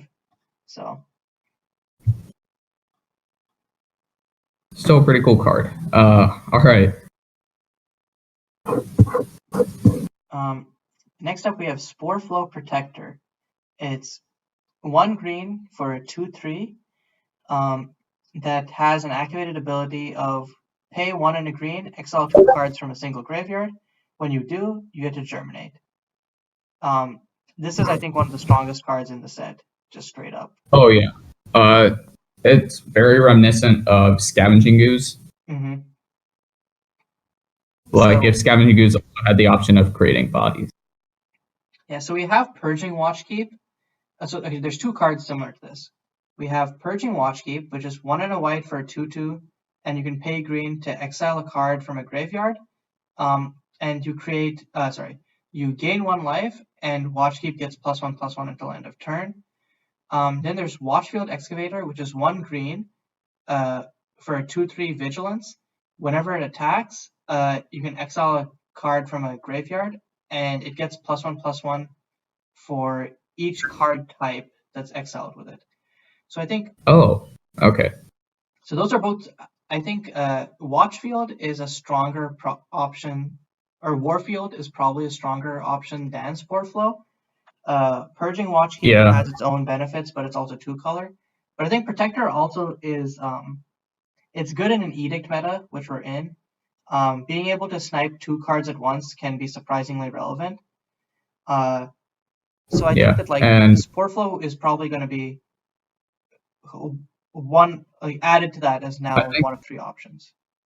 I think the option to either put a counter on a creature or create a body is also good because you can basically choose what you want when you need it. Mm-hmm. And 2/3 body is a good blocker, and then being able to germinate at instant speed or activate the ability at instant speed is just good in general. Yeah. It's a solid card all around. All right. Next is Vibrant Rapture, which is X black for an instant. All creatures get -X/-X until end of turn, and then whenever a creature dies this turn, you create a Lotus Petal. Mm-hmm. I think this is also one of the strongest cards in the set. Yeah. I also think that this shouldn't be an instant. This should be a sorcery, and there's another card here that I think should be an instant. I think being able to play to any deck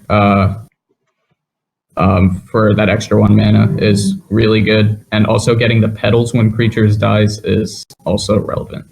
Yeah, like getting the petals is kind of insane. Because what I found, like in custom standard, this card is exactly the same except it's sorcery speed.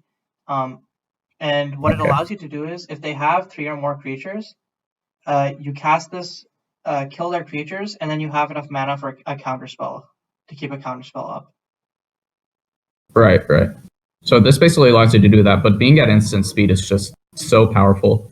Yeah, I think that currently for wipe options, we have Wicked Weaving, Wave of Decay, Antithesis, and Flesh to Rot, and I think this will just join the pantheon as a solid option. Mm-hmm. Next up, we have Vivid Marsh. It's not a good card, so I don't think there's any reason to talk about it. Yeah, let's move on. Wade Through. Now, this is the card I was saying should have been an instant, because I think this plays way more interestingly at instant speed. Yeah. Mm-hmm. So it's X blue, draw X cards, and then you can discard any number of cards. For each card discarded this way, you create a Lotus Petal. If it was an instant, I could definitely see this in control decks. Mm-hmm. I think MSC has kind of, as far as I remember, has had an issue with not having great card advantage, one card advantage engines. I could be remembering wrong, but I think that has been a worry for MSC. So having this at instant speed would have been very nice. Yeah. And I think you've thought about this card for Landstorm. So would you like to talk about that? Yeah. So and it was actually Pip who sold me on this. But I think it could be really useful instead of a couple of copies of Entil and Erasure. Because what Entil and Erasure says is you cast it and then it Time Twisters, or I think that's the card, and then control a blue legendary creature or planeswalker, you discard 3 cards. So what Landstorm does with this is basically it burns through their hand and then casts Erasure, refills, and then just keeps comboing off. I think Way Through could be a useful way to use extra mana to do the same, so you don't punt as hard. Because what I've done before is like I'll have this huge combo turn where I have like 30 mana built up, and then I cast Erasure and I draw a hand of like a bunch of lands or a bunch of cards that don't draw me any more cards, and then it fizzles. But Way Through just being straight card draw, so I could cast this for 10 or 11 and then draw that many cards with no downside. And then I get to keep comboing off. It's just really good in Landstorm. The Lotus Petals aren't that great because you create such a high volume of mana anyway, but it's just an option because like it lets you like sink more mana. Like let's say that you have let's say 25 mana. You can comfortably sink in like 10 mana into Way Through, because if you draw your win con, you can just discard the rest of the cards you draw and then use that mana all back up again. Mm-hmm. So like when you're on like the cusp of having enough and you just need your card, like your win con, you can just draw through like 10, 15 cards of your deck comfortably.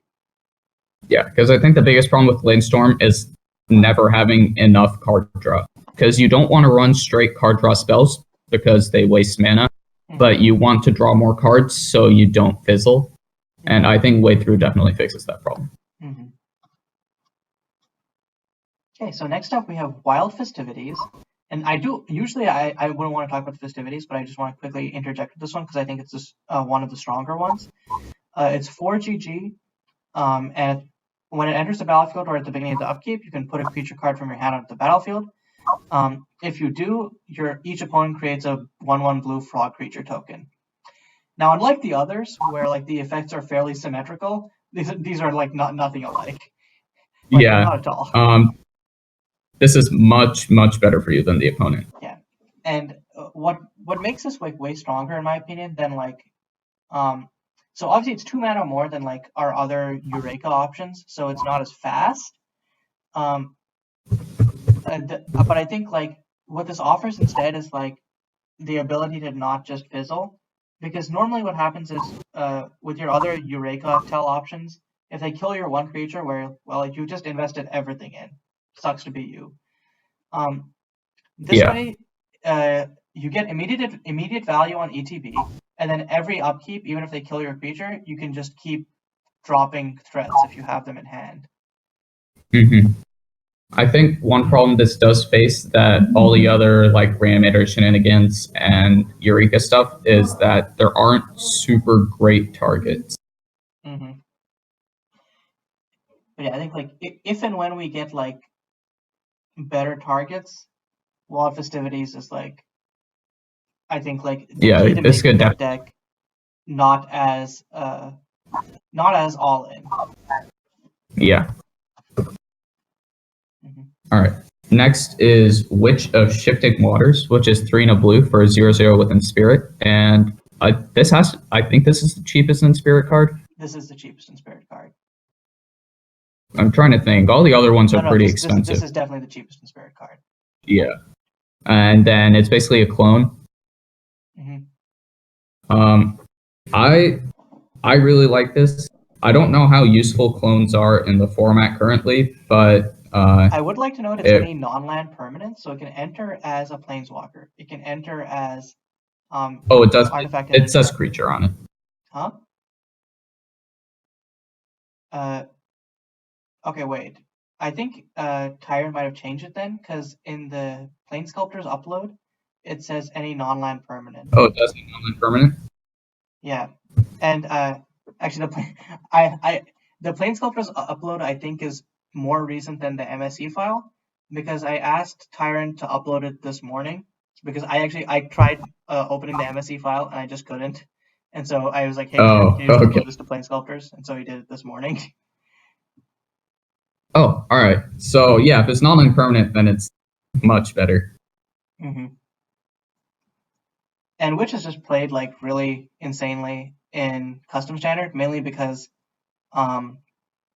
with a bounce creature, okay, so if you like what has been happening is it acts as like a pseudo Lazarus Conjuring if you have a creature that can bounce itself and a valid target on the battlefield.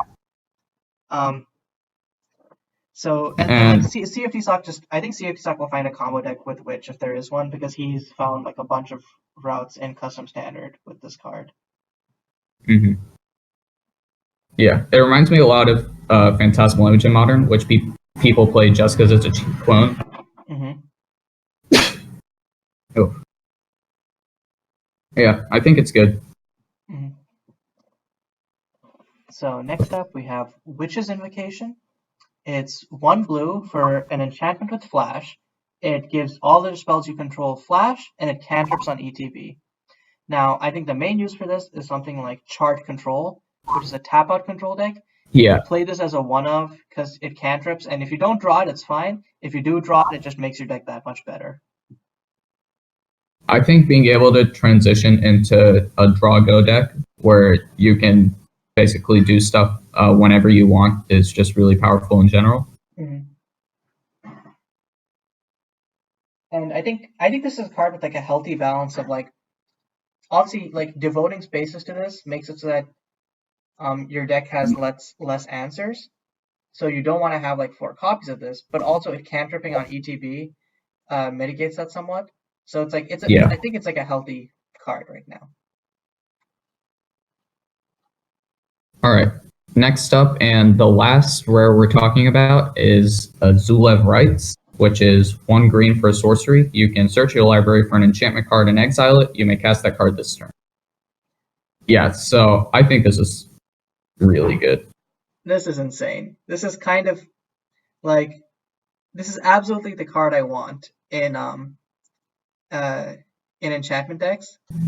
Like, are you kidding me? Just 1 mana added onto the cost of my card, and I can just search for any card in my deck?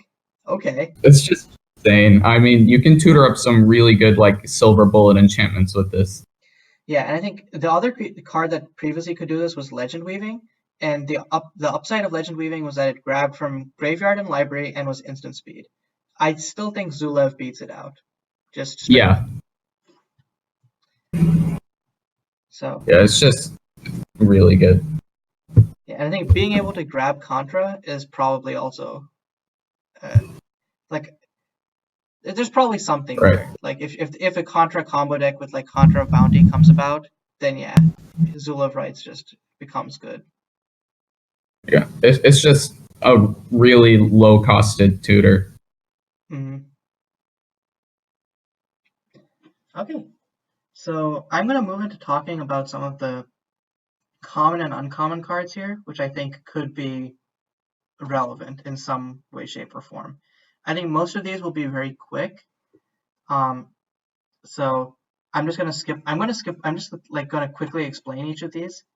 And then if there's something which I think deserves more discussion, I'm gonna like mention it and then we can talk about it. But I think most of these are just gonna be like quick, like here's what I think this card would be used for, if anything, type of thing. So the first one is Growth Guardian, which is 1 white and it germinates on ETB. I think wide decks usually struggle with having a 1-drop that is effective, and I think this could fill that slot. It's also good for as like a late game card. You don't have to create the token. You could germinate onto like, let's say, some evasive threat maybe. So I think if there's a wide deck that exists, this could be played in that. Let's see.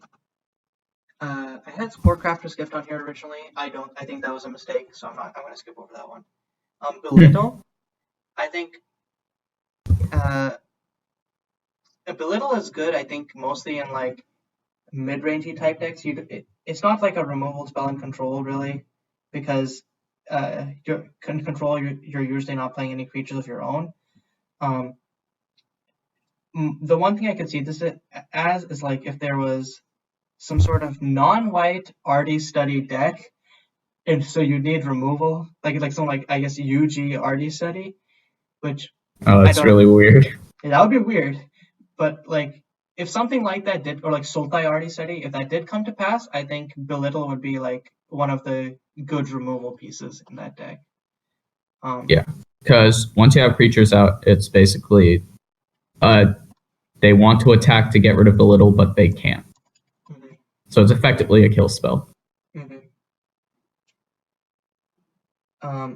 So the next card, and I think this is one of the more notable commons, is Coordinated Commotion, which is 1 blue, counter target spell, return up to 1 target permanent you control to its owner's hand.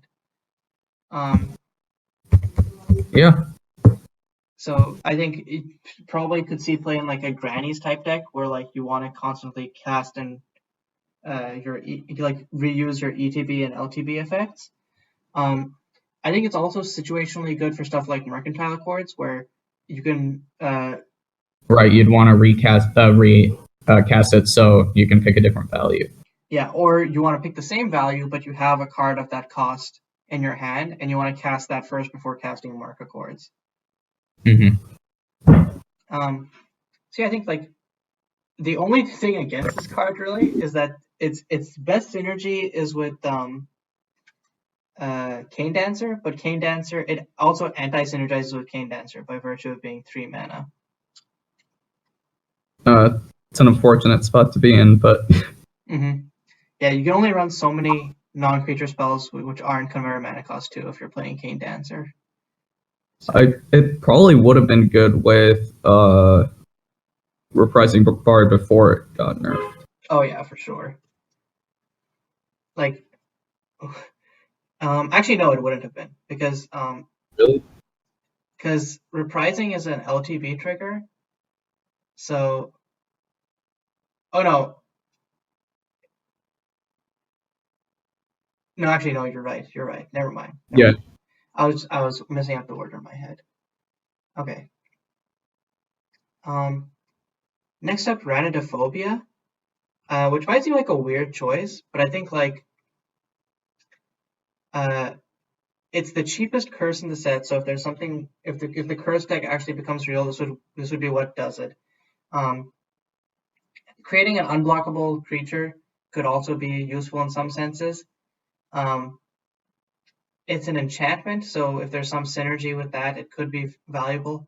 I think it's a card which is like not very good at the face, but it could be good if there's like a shell for it, or like could be like yeah. It's also good in Frog Tribal, which I think is the most notable personally.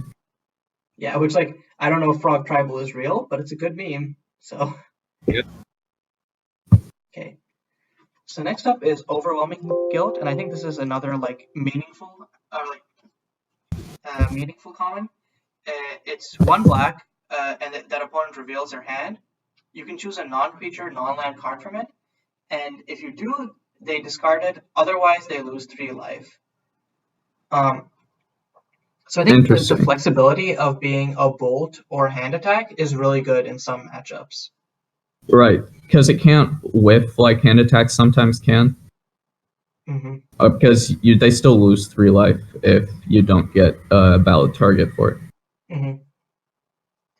So I think it could be most useful against like decks which have silver bullet cards. So you want, or like you're like an aggressive tempo deck and you don't want them to have their silver bullet.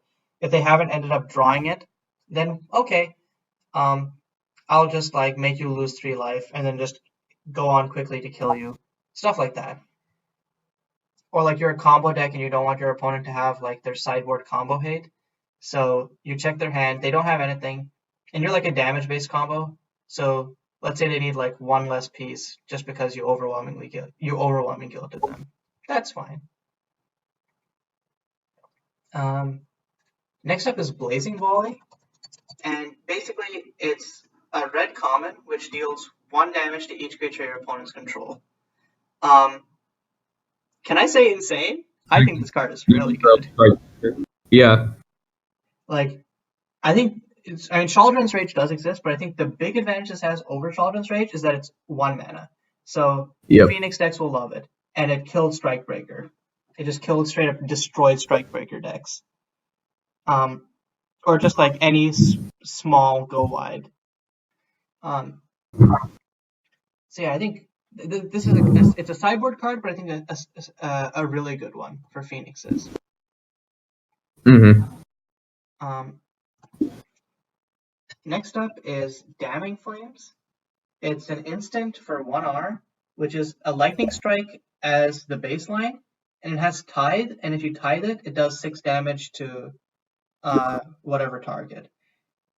Which I think this is really strong in like a wide deck, because let's say you like chip in for a bunch of damage early, and then they try to wipe you.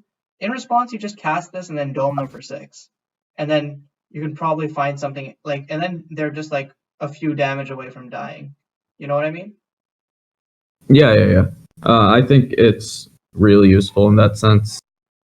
And yeah, I mean, I don't think it's good in like traditional burn decks just because they can't pay the tithe, but definitely in go wide decks or decks that lose their steam early could definitely want this.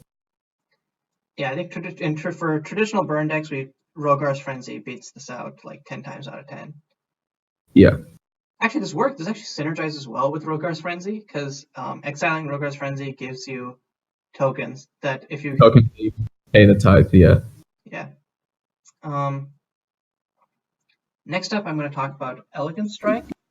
It's essentially it's 1 red instant speed, and it shocks a tapped creature and gives you a Lotus Petal. I don't think it's so very it's a good. Free shock tap creature. I mean, it's notable that it's basically a free spell. Yeah, I think like you're only really using it if you want the petal for some reason. But yeah. I'm just mentioning it because it's a good effect, but I don't know that it's a good effect for MSEM. So, on the other hand, Gift of the Phoenix, which is also a card for 1R, is a really good effect for MSEM. So, oh yeah, this is insane. It's 1 red sorcery. You discard it. You discard a card as an additional cost, and then you draw 2 cards. It deals 2 damage to you. So, do you want to talk about this a little bit? Because I think it's like a crazy card. Yeah, no, this is really insane because decks already run that hybrid blue-red faithless looting, and I honestly just think this is better because faithless looting itself is like card parity, but this allows you to basically draw an additional card, and it allows you to get stuff into your graveyard. It's just an insane card. Yeah, actually, I think this is card parity. Well, because Unquenched Greed, you're casting that card, and Right. Yeah. And so this I didn't consider actually casting the card. Yeah, so this is just really good. Yeah, and I mean, I think that 2 damage is negligible, and decks that want this make use of discarding a card anyway. Yeah, and it's like it has a Phoenix on the card. It's Gift of the Phoenix. I wonder what deck this could be played in. Like the teaming is perfect. So yeah, almost makes you wonder if it was on purpose. I mean, I could honestly see it because in Custom Standard, it's played in the deck that uses the Arclight Phoenix variant. So it could have been just like a cheeky way to be like, hey, I want to print this card into this format so I can use it in this way. Yeah. Okay, so next up we have Lonely Devil, which is a 3/1 for 1 red with Menace. The drawback is that it can't attack or block alone. So I think in just like all-in red decks, this is you're gonna play this into some hasty 2-drop, and then just go buck wild. Oh no, I can't attack and block with it alone. So it's not really a drawback. Yeah, it's like, wow, oh no, I have to play more creatures to attack you? What? I never would have thought of that. Speaking of more creatures, why not Passionate Congregation, which is a sorcery for 2 red, which creates 2 1/1 red cleric creature tokens with haste, and also has tithe. And if you pay the tithe, it creates 4 of those tokens instead. So synergizes with itself almost. Yeah, but you have to pay tithe as you cast it, so it's not like a battle screech. Oh, right. But it is really good But no, because I think the floor of it is really good because just 2/1/1 hasty boys is pretty good. It's just better dragon fodder, and a late game as tokens, creating 4 tokens is pretty good, especially if you have like a sack outlet or something to just ping your opponent with each of those tokens right afterwards. especially since the tokens just the fact that tokens have haste, I think, makes it super good. Mm-hmm. And yeah, like I mentioned this card earlier when talking about Helena, but this is the card which lets you turn 3 Helena into Faradia. Oh, If there's a 1-drop cleric, which I'm just going to quickly check, but I believe there is a 1-drop cleric somewhere in this set. Filter by DMC. Let's see. Yeah, there's Tomb Keeper. Actually, we're getting to Tomb Keeper later, but yeah, Tomb Keeper is the 1-drop cleric, and it's pretty playable too. So, but the last common I want to go over before I move on is, or there's 2 of them, but it's Bogshorn Club and Ornate Incense, which are basically both 0-cost artifacts, which will only see play in that one prowess deck that Fluffy keeps playing. Red. Yeah, Yeah. Red Hots. So they are both. This one goes out to you, Fluffy. Keep grinding. I believe in Red Hots. They'll always keep playing, printing more eggs. So. Mm-hmm. Okay, so now we're moving on to uncommons. The first one I want to talk about is Paradius Collector. It's a 1 white for a 2/2 with first strike, and if an opponent controls more lands than you can create a petal. Interesting. So it's almost like Knight of the White Orchid, I think is the card. Yeah, exactly. Played it during Spins, yeah. Mm-hmm. So I think it's just a solid card. I don't know if it's like too much like of a fair Magic card, if that makes sense. Like too much of just a solidly good card to be viable in MSEM. Yeah. But I think like I could see people trying to play it.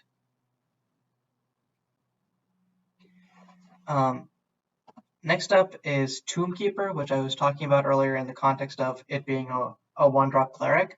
But more than that, it's a 2/1 for 1, and it reads creatures with power 4 or greater can attack or block unless their controller plays 2 for each of those creatures. Good body, relevant ability. It's pretty good. Yeah. Though I guess ironically, what happens is this is the only way to I think it is the only way to curve into Aspect of Faradia, but it also anti-synergizes with Faradia. So that's rough. Yeah, that's a rough one. Let me go back and check it. There might be another cleric in a different color, but I doubt it. Yeah, that's it. The other cleric the other next cheapest cleric is Defector of the Clergy, and that costs 2. So. All right. The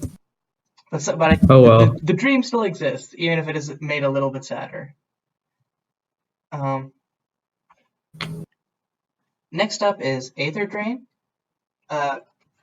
So Aether Drain is essentially it's 1 blue for counter target spell unless its controller pays 1, and you create a Lotus Petal token. Yeah, that's pretty good. Yeah, I think the main thing is like Pierce the Storm is generally better, but then if you're playing a deck where the petal will be relevant, then it's just a solid tempo inclusion. Also, something off topic to add, I just looked it up, and there are a lot of 1-mana clerics across MSEM. Oh, there are? I didn't know cleric was a popular type. Okay. There are quite a few. Okay, in that case the Helena Dream is like way more alive. Oh yeah. No, there's so many. I think this is easily like 10 1-mana clerics. Oh geez. Okay. So I think afterwards we should look at that and see if there's any of them that are like playable. Yeah. So next up there's Tempted by Lotuses. I'm just mentioning this for completeness' sake. But I think it's outclassed by Temporary Treason and Squid Pro Quo and Abscond and all of those. But it's an aura where you pay 2 blue to gain control of a permanent, and that permanent's controller creates 3 treasure tokens. It would normally be a very strong effect. That's a lot of outclassed. Yeah, and giving them 3 treasures just allows it to have something probably better. Yeah. Next up is Zulev Offering. It's 1 and a blue for an instant which you sack an artifact and draw 3 cards. Which is insane. This is so good. I think you instantly run like a lot of artifacts. And I think the Union Rail Strikebreaker tokens are artifacts too. Oh, right? They are. They're constructs. That's a very good point. Yeah. Yeah. And considering people are running like C Cash for instant speed card draw, which is, I mean, it scales up, but it's just a cantrip at its base form. This is way better. Yeah. So. Oh man, this actually synergizes so well with Strikebreaker. It also, I think this would probably go straight into JN's deck as well, because JN's deck creates like it has that Through the Ashen Gate to create clue tokens, and then you can sacrifice clue tokens, or like if you're playing what is it called? There's that cantrip which creates a clue token. I forgot the name, but it basically just synergizes with anything that creates an artifact token. So it's just very nice. Yeah.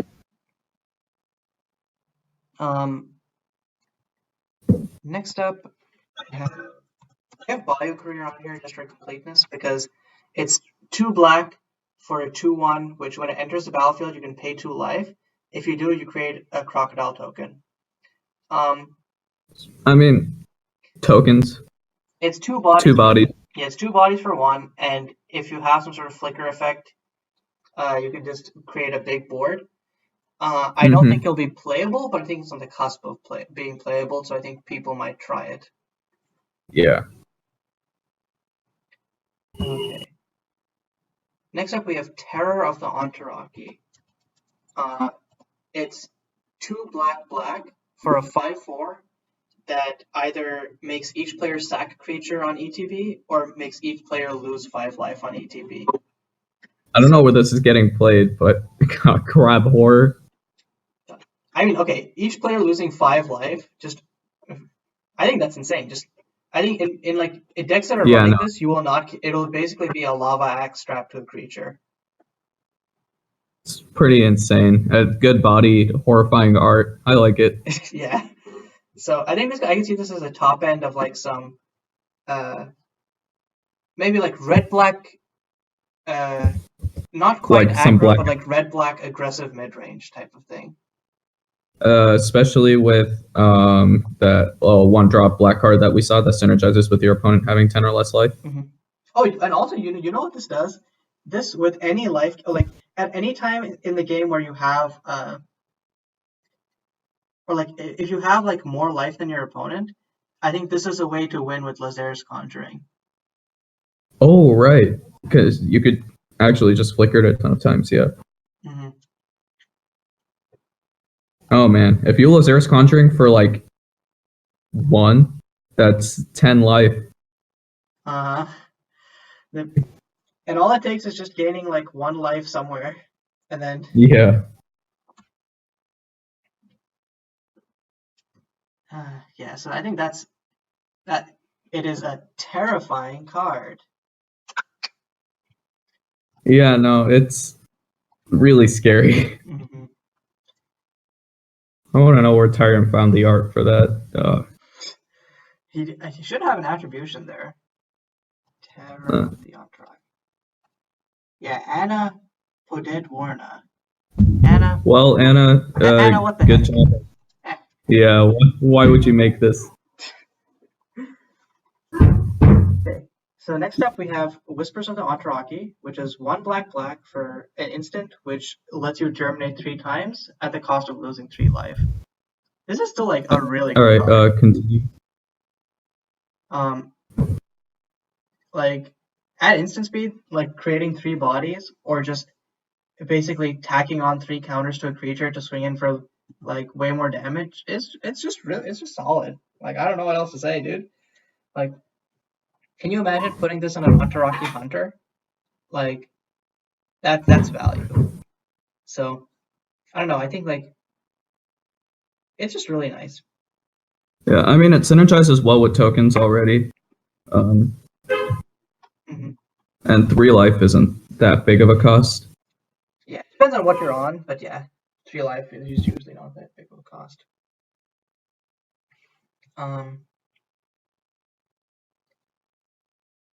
I think I put some of these on here, but I think only 3 of them are going to be relevant. So I'm just going to skip over the rest. So there's Curse of Encroaching Waters, which is basically a curse version of Burgeoning. So whenever your opponent plays a land, you can put a land card from your hand onto the battlefield. It's pretty good. Yeah, I think like the problem is like our 1-mana dork options are probably just better than this, and those don't rely on your opponent doing something. But just for completeness' sake, it's a 1-mana ramp piece, so I just decided probably best to put it on here for completeness' sake. And like I guess there are some ramp decks where you want a 1-mana ramp that isn't a dork. Like if you're playing a roll deck, you want more lands instead of just having non-creature ramp.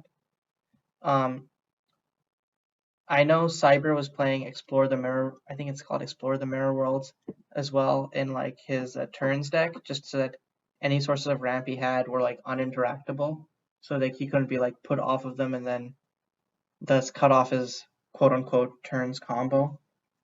So there's a home for this type. And I don't believe this works with Treachery Restoration, but if it does, that's pretty insane. Yeah, wait, I think I have to check up the wording of Treachery, but I don't think that would count as playing. Thankfully. Yeah. Yeah. Treachery Restoration. Yeah, they put them on the battlefield, not play them. Yeah, it's fine. It's all good. Yeah, no. We that probably way too good. Yep. Okay, so last 2 cards. First one, it's Overgrowth Instigator, which is 3 and a green for a 3/3 uncounterable hexproof haste. Which I think this is just basically control, you suck, I'm gonna bop you type of card. Yep. Just one in every set, basically. I don't know if we have a hasty one so far. Yeah, haste is pretty good. Yeah. And not having like I think the previous best one didn't have like it had double color weight, so this might have an advantage over that. Yeah. Also, notably, control decks run like board wipes specifically to deal with cards that say like, "Oh, can't be countered in hexproof and stuff." But this being able to attack right away, pretty good at least getting damage that way. It also prevents like there's lots of planeswalkers who have like removal abilities, and this kind of just kills them before they have a chance to do that. Yeah. Yeah, I think this would be more attractive if it was 3 mana. At 4 mana, it's kind of cutting it a bit close. And the final card I want to talk about is Plume Devolves, which is a 2/2 for red and white, and it basically gives your creatures +1/+0 and vigilance on ETB. I think this could make red-white tokens pretty good. Yeah, like it's just an anthem on a body. Like yeah, red-white tokens will take that. Yeah. They have like Rallier, but Rallier is at 3 mana. like Rallier is good, but I think like you probably run Rallier along with some number of this.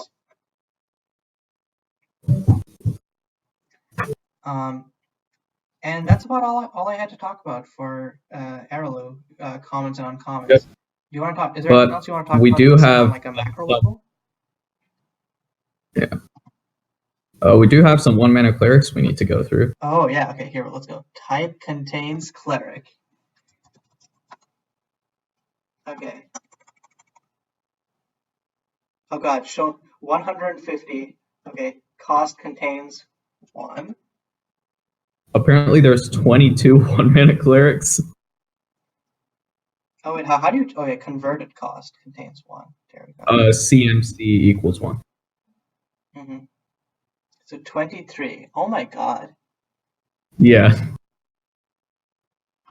So there's Niama's Emissary, which is a 1/1 with menace that gets +1/+1 as long as you control a red or white permanent. I guess if you want, but like it feels like this is an aggressive deck, so you probably don't want to go into 3 colors. Yeah. God, there's so many. There's one that says whenever you cast a spell during your opponent's turn, Haughty Priest deals 1 damage to that player.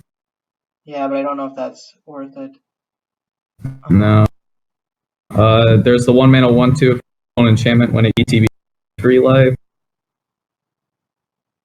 It's not great. We do have the Soul Sisters, I guess. Soul Sisters could work. Yeah. We have speaking 1/1 of lifelink sisters, that investigates on ETB. That's interesting. Oh, that's pretty good. And speaking of Soul Sisters, we have a 1-mana 1/2. Whenever a creature leaves the battlefield, you gain 1 life. Okay, interesting. Lost Sunless. I think of Lost all Sunless of enters the battlefield, if you control a desert, you gain 4 life. 4 life. Good because desert mana bases are actually legit, but I guess the problem is desert mana bases lose you life, so it's not like a straight gain 4. No. I think the ones that like, whichever ones get +1/+1 if you control a red creature is good because the clerics are red. Yeah, you curve into that.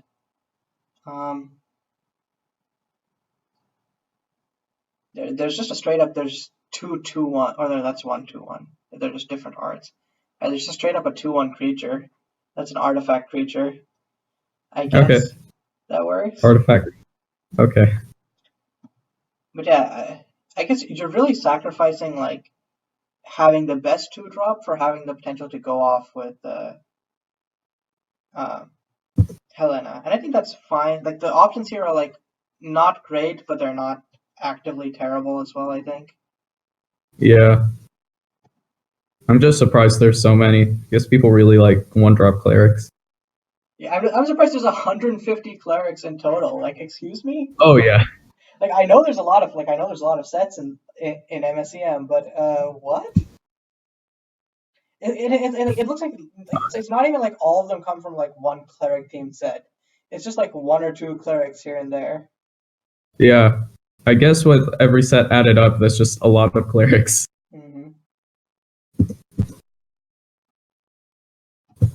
All right. But to wrap this up, I guess we should probably pick a best card out of the set. Oh, for me that would be Lazarus Conjuring straight up, but yeah, I think that just has and combo potential. I could also see. I really like Contra of Bounty. Yeah, I was actually just about to say Contra of Bounty is up there. If I had to like, if you're expanding this to a top 5, I think Aspiring Rascals, Banish, and then like I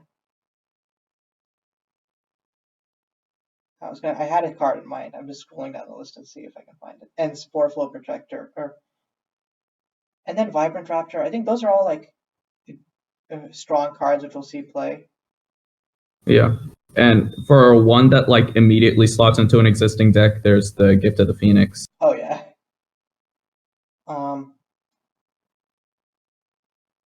Yeah, I think in general, like Eralou offers a lot to MSEM in terms of both generically good cards, mechanical cards that could play well, and strong aesthetic choices. So I'm excited. Yeah, no, I really like the set's theme in general. All the cards split into like a certain flavor profile that I really like. Mm-hmm. And I think after DHL was pretty low impact, I think having another set with like moderate impact after that is good. Yeah, I think DHL kind of had like as much expected impact as it needed to. I think with MSEM sets, you really aren't like introducing them to have the whole set have an impact. You're kind of just introducing them so that a small subset actually do work, I feel like. Yeah. And DHL's small subset, like Merchant of Fall, I think Merchant of Fall set was from that set, right? Was it? Actually, maybe that might have been for a different set. But I know like Points Ritualist was from that set. Spellfang Mystic was from that set. And there's like a few other cards which are being played from DHL right now, like Breach the Mind, etc. Yeah. Oh, Selena seeing play. So I think it's pulling its weight, and hopefully Eralou will also pull the same type of weight. Yeah, I think Eralou does have a lot of playables though, and also from what I understand, it's also a pretty good limited environment if people want to like draft it. Oh yeah, I only drafted a few times when it was in development, but it was so much fun. Just because, I was never a fan of Harmony because I think like it's too easy to like get trapped into it. But all of the other mechanics synergize super well. If Germinate turns on Tithe, then you have Inspirit, which Spirit works well with all the ETB harmonized stuff.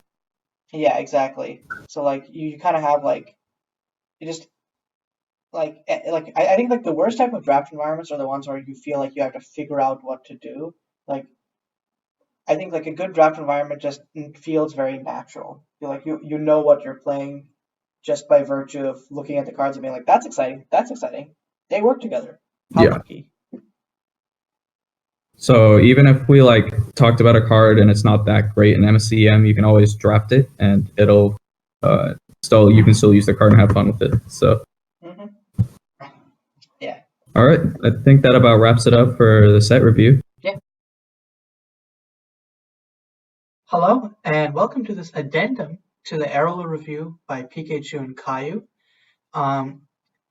Prior to Eralou being added to MSEM, there were huge changes made to the set, and at the time of the Eralou review, me and pkchu weren't aware of those changes because they hadn't been released to the public yet. So today we're going to be looking at a few cards from the lens of those changes being made. The first of these is and some of them are pretty minor, and some are pretty big changes. So yeah. So one thing is that like planar transversal has been banned. This is I can sort of understand that. It's very easy to just go off with any extra turn spell that exiles itself, and I don't know exactly what their thought process was behind the banning, but I can imagine that like with a closed sideboard, like because of how sideboarding works, planar transversal could just end up being a one-card combo with you just devote your entire sideboard to having a combo finish, and your opponents can't prepare for it beyond, oh, they've got transversal, so I need removal for transversal. Right, and I believe there was something like there were some lines where like if you untap it, like you could cheat in transversal like turn 2, untap turn 3, and then go off. Stuff like, or like just use it as like a draw 15 in some decks. I think that they really just didn't want a better Pocket Aces in the format. Right, and Pocket Aces is already a pretty good card. Yeah, it's on the council's watch list for sure, for the same reason as Planar Transversal. Yep. Another big change is Zulev Rights, which we actually rated super high because it used to tutor for an enchantment, but it now tutors for a spirit instead. Which is disappointing.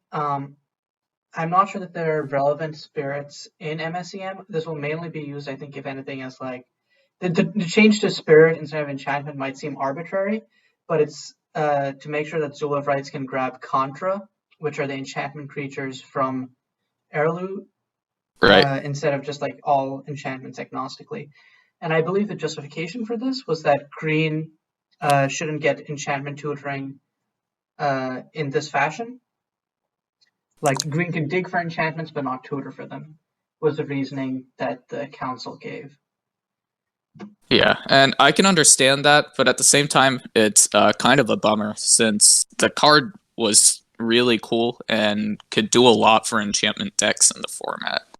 I think the worry that the council had is that enchantment decks already had a lot going for them, what with Legend Weaving, Keeper of Holy Lands, and just like how good enchantments are as a deck right now, didn't want to add to that, which I can understand to an extent. Yeah.